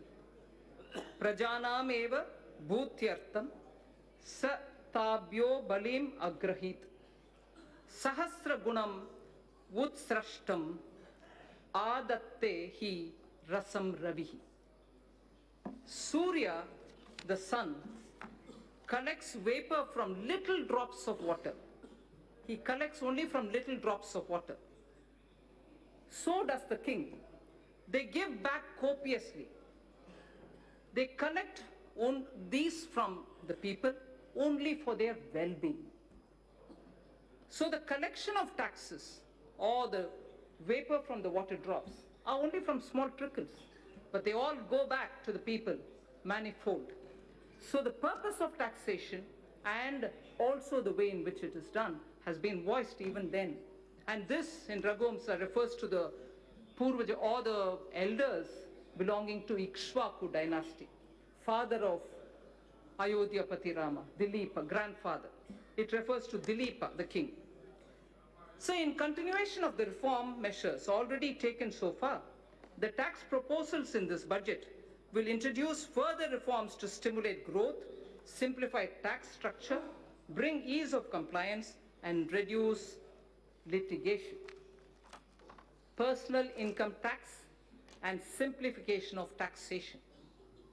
So in the interim budget of 2019, our government exempted individuals having income up to 5 lakh of rupees from paying any income tax. Presently, an individual pays 20% on income between 5 lakh and 10 lakh and 30% on income between 10 lakh. That's the prevailing matrix. Further, currently the Income Tax Act is riddled with various exemptions and deductions which make compliance by the taxpayer and administration of Income Tax Act by the tax authorities a burdensome process. It is almost impossible for a taxpayer to comply with income tax law without taking the help from professionals. In order to provide significant relief to the individual taxpayers and to simplify the income tax law, I propose to bring a new simplified personal income tax regime wherein income tax rates will be significantly reduced for the individual taxpayers who forego certain deductions and exemptions. Under the new regime, sir, an individual shall be required to pay tax at the reduced rate of 10% for income between 5 lakhs to 7.5 lakhs against the prevailing 20%. So anyone who's earning between 5 to 7.5 lakhs, sir, today pays 20%. We are now reducing it in the new regime, which is devoid of exemptions, to 10% only. So 20% comes down to 10%. Sir, the next example. For income between 7.5 lakhs to 10 lakhs, I earlier said about 5 to 7.5, now I'm saying about 7.5 to 10 lakh. So for income between 7.5 lakh to 10 lakh, he or she will pay at the reduced rate of 15% only against the current prevailing 20%. Sir, similarly, for the income between 10 lakhs to 12.5 lakhs, presently the tax is 30%. For income between 10 lakh to 12.5 lakh, the present prevailing rate is 30%. That is now being brought down to 20% only. Sir, the income between, I spoke about 10 to 12.5 lakhs. Now, 12.5 lakhs to 15 lakhs will be taxed. At the moment, 12.5 to 15 lakhs is taxed at 30%. Now, those earning between 12.5 lakhs to 15 lakhs will be charged at 25% only. Sir, incomes above 15 lakhs will be continued at 30%, but no exemptions at all. Those earning up to 5 lakhs shall not pay any tax either in the old regime or in the new regime. So the proposed tax structure will provide significant relief to taxpayers and more so to those in the middle class. I just want to very clearly read out 0 to 2.5 lakh, exempt now, will be exempt in the new scheme also. 2.5 lakhs to 5 lakhs, 5% now will be 5% in the new tax rate. 5 to 7.5 lakhs, 20% now will become 10% in the new rate. 7.5 to 10 lakhs, 20% now will be 15% in the new. 10 to 12.5 lakh, 30% now will now come to 20%. 12.5 to 15 lakh, 30% now, 25% in the new rate. Above 15 continues at 30%. In the new tax regime, sir, substantial tax benefit will accrue to a taxpayer depending upon the exemptions and deductions claimed by him. For example, just to make it clear, for example, a person earning 15 lakh of rupees in a year and not availing any deductions whatsoever will pay 1,95,000 as compared to 2,73,000 that is paying now in the old regime. So his tax burden shall be reduced by 78,000 rupees. That will be the reduction in the tax that he has to otherwise pay. Then this is the example of somebody who earns 15 lakhs. He would still be a gainer. He would still be a gainer in the new regime even if he was taking deduction of 1.5 lakh under various sections of Chapter 6A of the Income Tax Act under the old regime. The new tax regime, sir, shall be optional for taxpayers. So there's no compulsion. Those who want to be in the old regime can continue to be in the old regime, in the old rates, in the whole sets of exemptions and deductions. But those who wish to come into the new are welcome to come into the new. An individual who is currently availing more deductions and exemptions under the Income Tax Act may choose to avail them and continue to pay the tax in the old regime. A new personal tax income tax rates will entail estimated revenue foregone of 40,000 crores per year.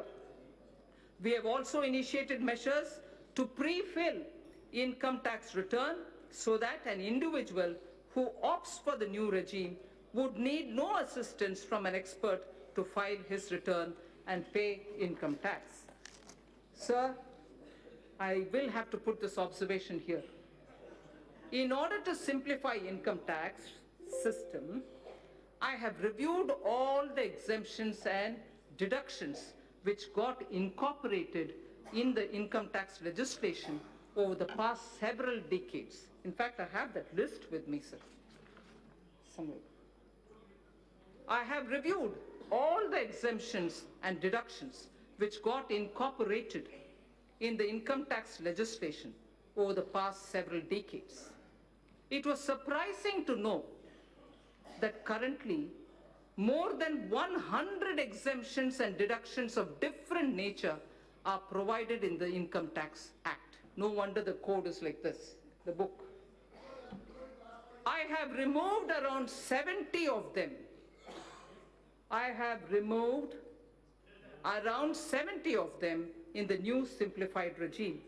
We will review and rationalize the remaining exemptions and deductions in the coming years, with a view to further simplifying the tax system and lowering tax rates.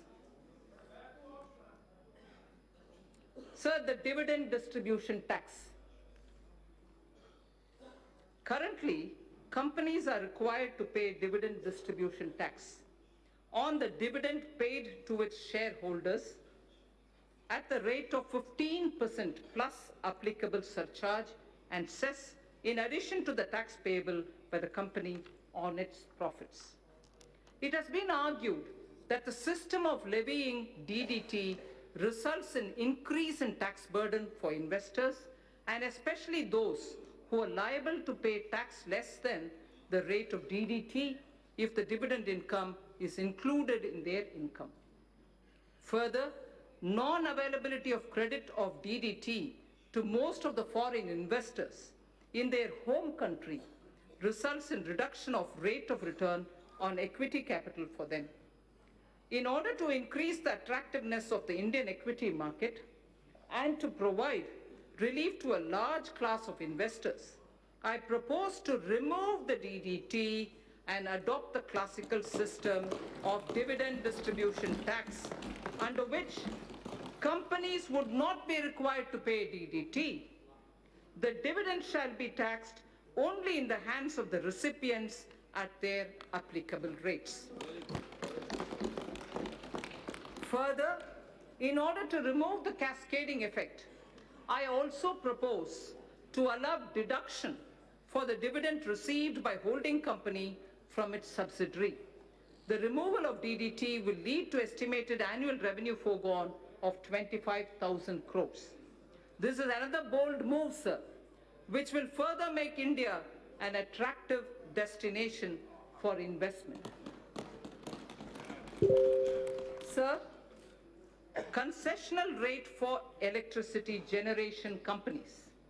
In order to give boost to the manufacturing sector, new provisions were introduced in September 2019, offering a concessional corporate tax rate of 15% to the newly incorporated domestic companies in the manufacturing sector, which start manufacturing by March 31st, 2023, the corporate rate cut which happened in September. In order to attract investment in power sector, I propose to extend the concessional corporate tax rate cut down to 15% to new domestic companies engaged in the generation of electricity as well. So that corporate rate, which came down to 15% for the new manufacturing companies, will now be available even for power generation companies too. So tax concession for foreign investments. In order to incentivize the investment by foreign sovereign wealth funds of foreign governments in the priority sector, I propose to grant 100% tax exemption to their interest, dividend and capital gains income in respect of investment made in infrastructure and other notified sectors before 31st March 2024 with a minimum lock-in period of 3 years. Honorable Speaker, sir, in order to make available foreign funds at lower cost, I propose to extend the period of concessional withholding rate of 5% under Section 194 LC for interest payment to non-residents in respect of monies borrowed and bonds issued up to 30th June 2023. I also propose to extend the period up to 30th June 2023 for lower rate of withholding of 5% under Section 194 LD for interest payment to foreign portfolio investors and qualified foreign investors in respect of bonds issued by Indian companies and government securities. I further propose to extend the concessional rate of withholding of 5% under Section 194 LD to the interest payment made on the municipal bonds. In order to incentivize listing of bonds at IFSC exchange, I propose to further reduce the withholding rate from 5% to 4% on interest payment on the bonds listed on its exchanges. Startups. Startups have emerged as an engine of growth for our economy. Over the past year, our government has taken several measures to handhold them and support their growth. During their formative years, startups generally use Employee Stock Option Plan, the ESOP, to attract and retain highly talented employees. ESOP is a significant component of compensation for these employees. Currently, ESOPs are taxable as perquisites at the time of exercise. This leads to cash flow problem for the employees who do not sell the shares immediately and continue to hold the same for long term. In order to give a boost to the startup ecosystem, I propose to ease the burden of taxation on the employees by deferring the tax payment by 5 years or till they leave the company or when they sell their shares, whichever is the earliest. Further, an eligible startup having turnover of up to 25 crores is allowed a deduction of 100% of its profits for 3 consecutive assessment years out of 7 years. If the total turnover does not exceed 25 crore rupees. In order to extend this benefit to larger startups also, I propose to increase the turnover limit from existing 25 crores to 100 crores. Moreover, considering the fact that in the initial years, a startup may not have adequate profit to avail this deduction, I propose to extend the period of eligibility for claim of deduction from the existing 7 years to 10 years. So the corporate rate cut in September has led to a lot of cooperatives who are asking for level playing field. Cooperative societies play an extremely important role in our economy in facilitating access to credit, procurement of inputs, and marketing of products to their members. These cooperatives are currently taxed at the rate of 30% with surcharge and cess. As a major concession, and in order to bring parity between cooperative societies and corporates, I propose to provide an option to the cooperative societies to be taxed at 22% plus 10% surcharge and 4% cess with no exemption or deductions. Further, I also propose to exempt these cooperative societies from alternative minimum tax, the AMT, just like companies under the new tax regime are exempted from minimum and alternative tax, the MAT. MAT for corporate tax, corporates were removed, and similarly now AMT for the cooperatives is also being moved. Medium and small and micro enterprises, the MSMEs. Currently, businesses having turnover of more than 1 crore rupees are required to get their books of accounts audited by an accountant. In order to reduce the compliance burden on small retailers, traders, shopkeepers who comprise the MSME sector, I propose to raise by 5 times the turnover threshold for audit from the existing 1 crore to 5 crore. So up to 5 crore, there wouldn't be a requirement for auditing of their accounts. Further, in order to boost less cash economy, I propose that the increased limit shall apply only to those businesses which carry out less than 5% of their businesses and business transactions in cash. So we wish to move to greater digitization. Affordable housing.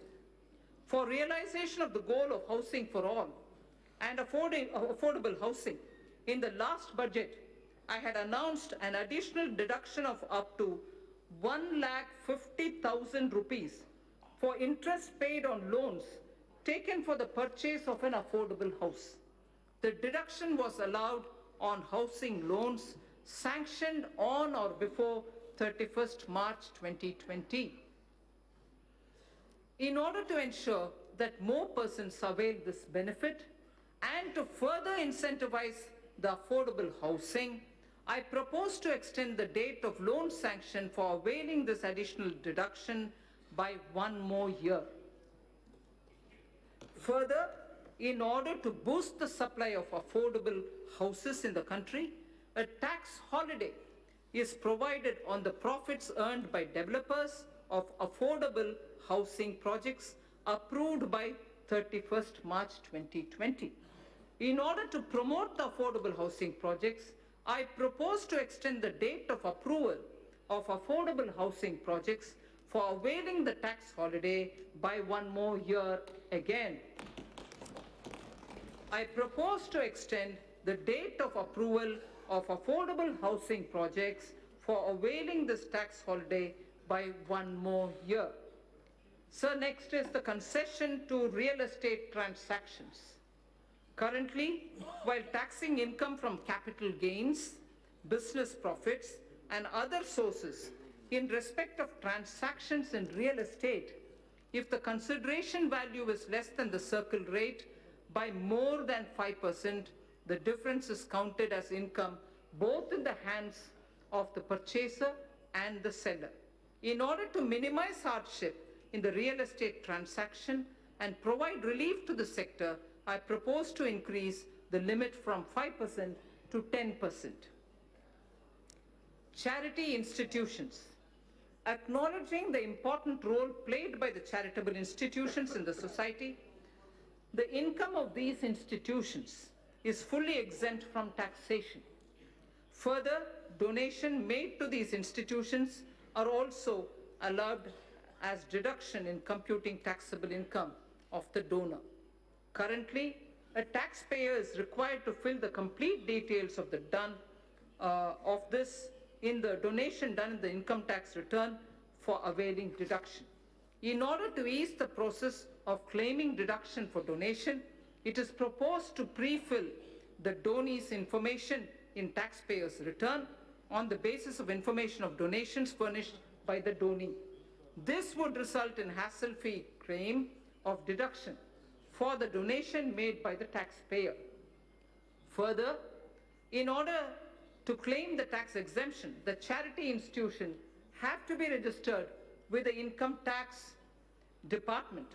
In the past, the process of the registration was completely manual and scattered all over the country.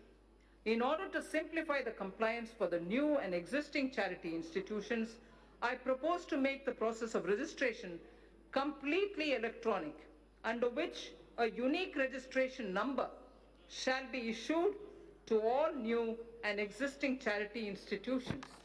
To facilitate the registration of the new charity institution, which is yet to start their charitable activities, I propose to allow them provisional registration of 3 years. Faceless appeals. Our government is committed to bringing in transformational changes so that maximum governance is provided with minimum government. In order to impart greater efficiency, transparency, and accountability to the assessment process, a new faceless assessment scheme has already been introduced. Currently, most of the functions of the income tax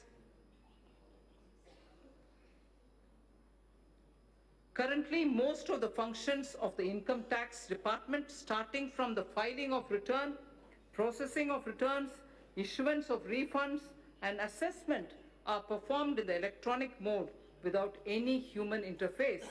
In order to take the reforms initiated by the department to the next level and to eliminate human interface, I propose to amend the Income Tax Act so as to enable faceless appeal on the lines of faceless assessment. So faceless assessment was done, now faceless appeals will also be possible. Sir, Honorable Speaker, Vivad se Vishwas scheme. Vivad se Vishwas scheme. No dispute, but only trust scheme. If I can say it in English, no dispute, but trust scheme. Vivad se Vishwas scheme.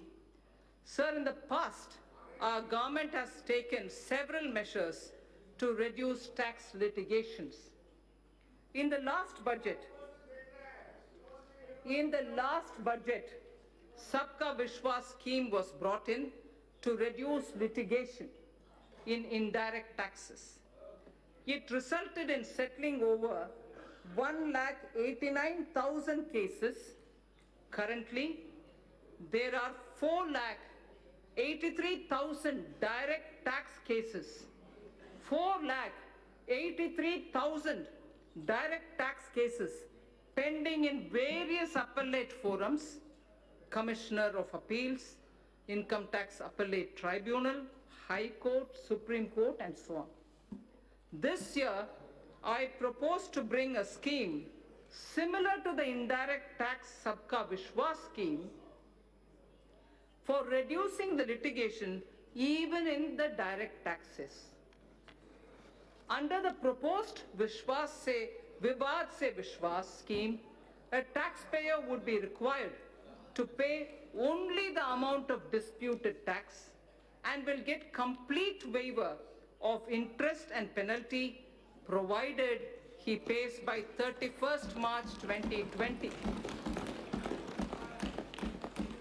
Those who avail this scheme after 31st March 2020 will have to pay some additional amount, but even then they can come in. The scheme will remain open till 30th June 2020. So the first thing is 31st March 2020, where you just pay the disputed tax amount, no penalty, no interest. In case you don't do it before that, you move over to 30th June, but where you pay some additional amount. Taxpayers in whose cases appeals are pending at any level can benefit from this scheme. I hope that taxpayers will make use of this opportunity to get relief from vexatious litigation process. So losses of merged banks. As part of consolidation of the financial sector, our government has brought out schemes for merger and amalgamation of public sector banks in order to ensure that amalgamated entities are able to take the benefit of unabsorbed losses and depreciation of the amalgamated entities. I propose to make necessary amendments to the provision of the Income Tax Act. Taxpayers Charter. I mentioned it briefly in Part A. Any tax system requires trust between taxpayers and the administration. This will be possible only when taxpayers' rights are clearly enumerated. Towards this end, and with the objective of enhancing the efficiency of delivery system of the Income Tax Department, I propose to amend the provisions of the Income Tax Act to mandate the Central Board of Direct Taxes, CBDT, to adopt a taxpayers' charter. The details of the contents of the charter will be notified soon. Instant PAN through Aadhaar. In the last budget, I had introduced the interchangeability of PAN and Aadhaar, for which necessary rules were already notified. In order to further ease the process of allotment of PAN, soon we will launch a system under which PAN shall be instantly allotted online on the basis of Aadhaar without any requirement for filling up of detailed application form. Sir, our government brought in the GST as a historic reform of the indirect taxes in 2017. We also took a path-breaking step of simplifying and rationalizing corporate tax in September 2019. More importantly, we offered a rate of corporate tax which perhaps is the lowest in the world. Continuing on this path, we have now put the personal income tax at its lowest ever rate and totally removed the DDT at the company's hands. Further, the direct taxes are now the lowest, simplest, and the smoothest. Direct tax on the startups have also seen many reformatory steps in quick succession. Even ease of compliance is seeing unprecedented changes. Last but not the least, personal interface with tax administration is at the minimum level. Sir, last, indirect tax. Indirect tax, sir, as I mentioned earlier in part A of my speech, reforms are continuing in the GST. A simplified return shall be implemented from 1st April 2020. This is under the pilot run. It will make return filing simple with features like SMS-based filing for nil return pre-filling, improved input tax credit flow, and overall simplification. Refund process has been simplified and has been made fully automated with no human interface. Electronic invoice is another innovation wherein critical information shall be captured electronically in centralized system. It will be implemented in a phased manner starting from this month itself on optional basis. It will facilitate compliance and return filing. Several measures have been taken for improving compliance. That has been a worry for many of the states, sir. Aadhaar-based verification of taxpayers is being introduced. This will help in weeding out dummy or non-existent unit. Dynamic QR code is proposed for consumer invoices. GST parameters will be captured when payment for purchases is made through the QR code. A system of cash reward is envisaged to incentivize customers to seek invoice. Deep data analytics and AI tools are being used for crackdown on GST input tax credit refund, and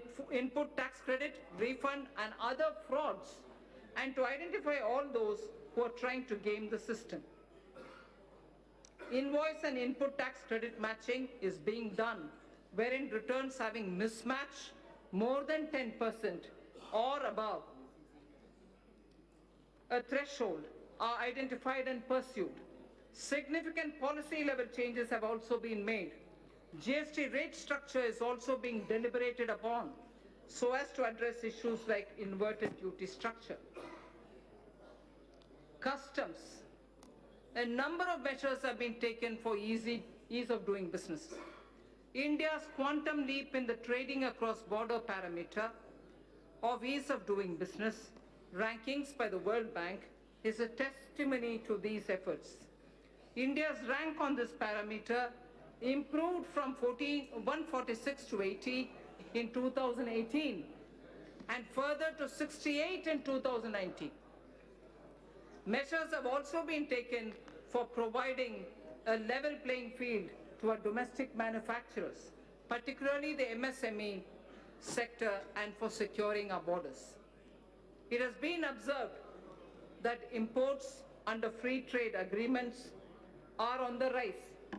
Undue claims of FTA benefits have posed threat to domestic industry. Such import require stringent checks. In this context, suitable provisions are being incorporated in the Customs Act.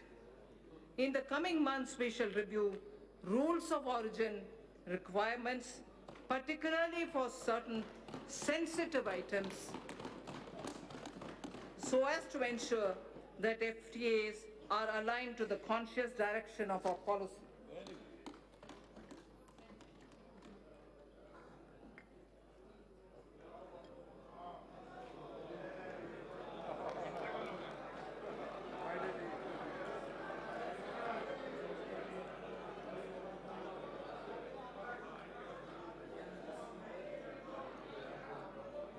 Speaker, sir, we are also strengthening provisions relating to safeguard duties, which are applied when surge in imports causes serious injury to domestic industry.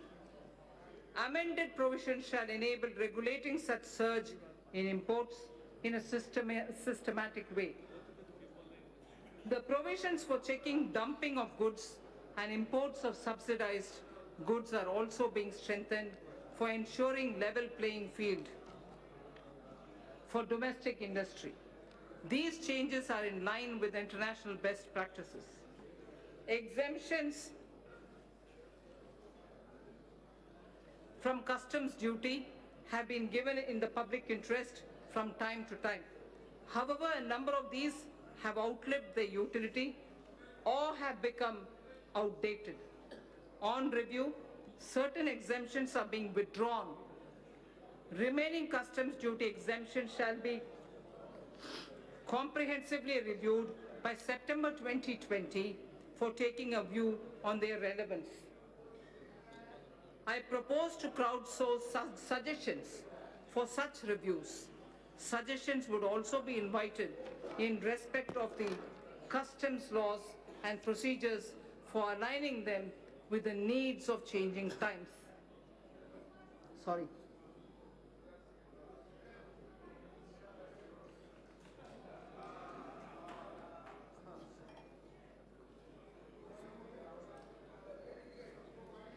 Labor-intensive sectors in MSME are critical for employment generation. Cheap and low-quality imports are impediment to our growth. Special attention has been taken to put measured restraint on import of these items, which are being produced by our MSMEs with better quality. Keeping in view the need of the sector, customs duty is being raised on items like footwear and furniture. Our policy of Make in India has started giving dividends. Need more water.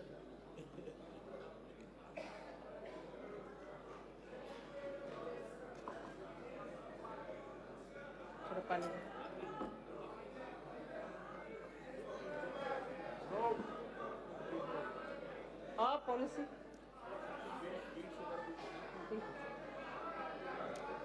policy of Make in India has started giving dividends. India is now making world-class goods and exporting such products. We have made considerable progress in medical equipments too. Thank you. We have made considerable progress in medical equipment too. Till a few weeks back, we were dependent on imports for medical equipment. Now, not only we are manufacturing medical equipment, but also exporting them in large quantities. This sector deserves further fillip. Government has also been committed to provide health services to all. Ayushman Bharat has made it possible to achieve the twin objectives of giving impetus to the domestic industry and also to generate resources for health services. I propose to impose a nominal health cess by way of duty of customs on the imports of medical equipment, keeping in view that these goods are now being made significantly in India.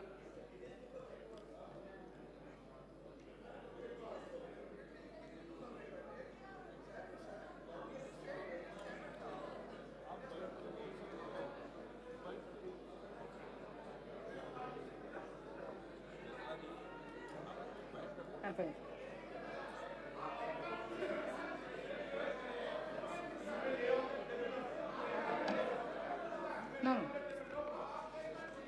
There are only 2 more pages.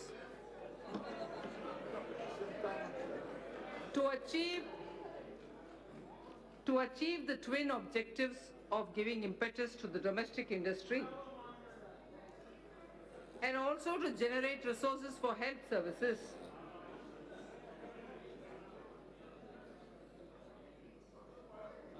I propose to impose a nominal health cess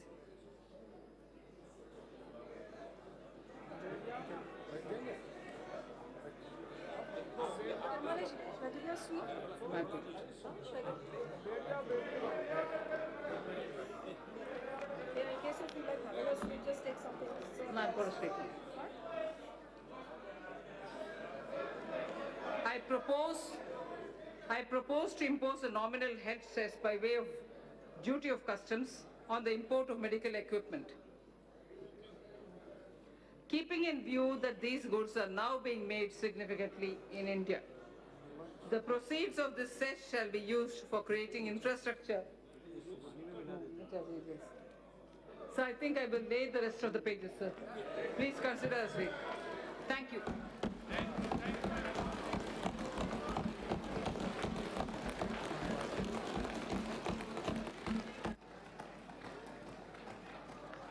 माननीय सदस्य please, माननीय सदस्य please अपने अपने स्थान बैठे आप।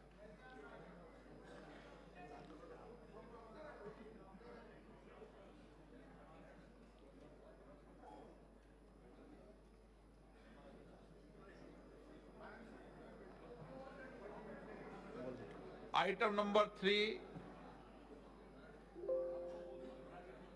श्रीमती निर्मला सीतारमण जी statement सभा पटल पर रखें। Sir, item number 3, with your permission, I rise to lay on the table of the following statements under section 3(1) of the Fiscal Responsibility and Budget Management Act 2003, medium-term fiscal policy cum fiscal policy strategy statement and macroeconomic framework statement. Item number 4 Shrimati Nirmala Sitharaman ji वित्त विधेयक पूर्व स्थापना 2020। Sir, with your permission, I rise to move for leave to introduce the Finance Bill 2020. प्रश्न ये है कि विधेयक को पुनर्स्थापित करने की अनुमति प्रदान की जाए। जो सदस्य इसके पक्ष में हाँ गए, जो सदस्य विरोध में ना गए, मेरे विचार में निर्णय हाँ वालों के पक्ष में हुआ, हाँ वालों के पक्ष में हुआ, अनुमति प्रदान की जाती है। माननीय मंत्री जी, अब विधेयक पुनर्स्थापित। Sir, I introduce the bill. सभा की कार्रवाई सोमवार दिनांक 3 फरवरी 2020 को सुबह 11 बजे तक के लिए स्थगित की जाती है।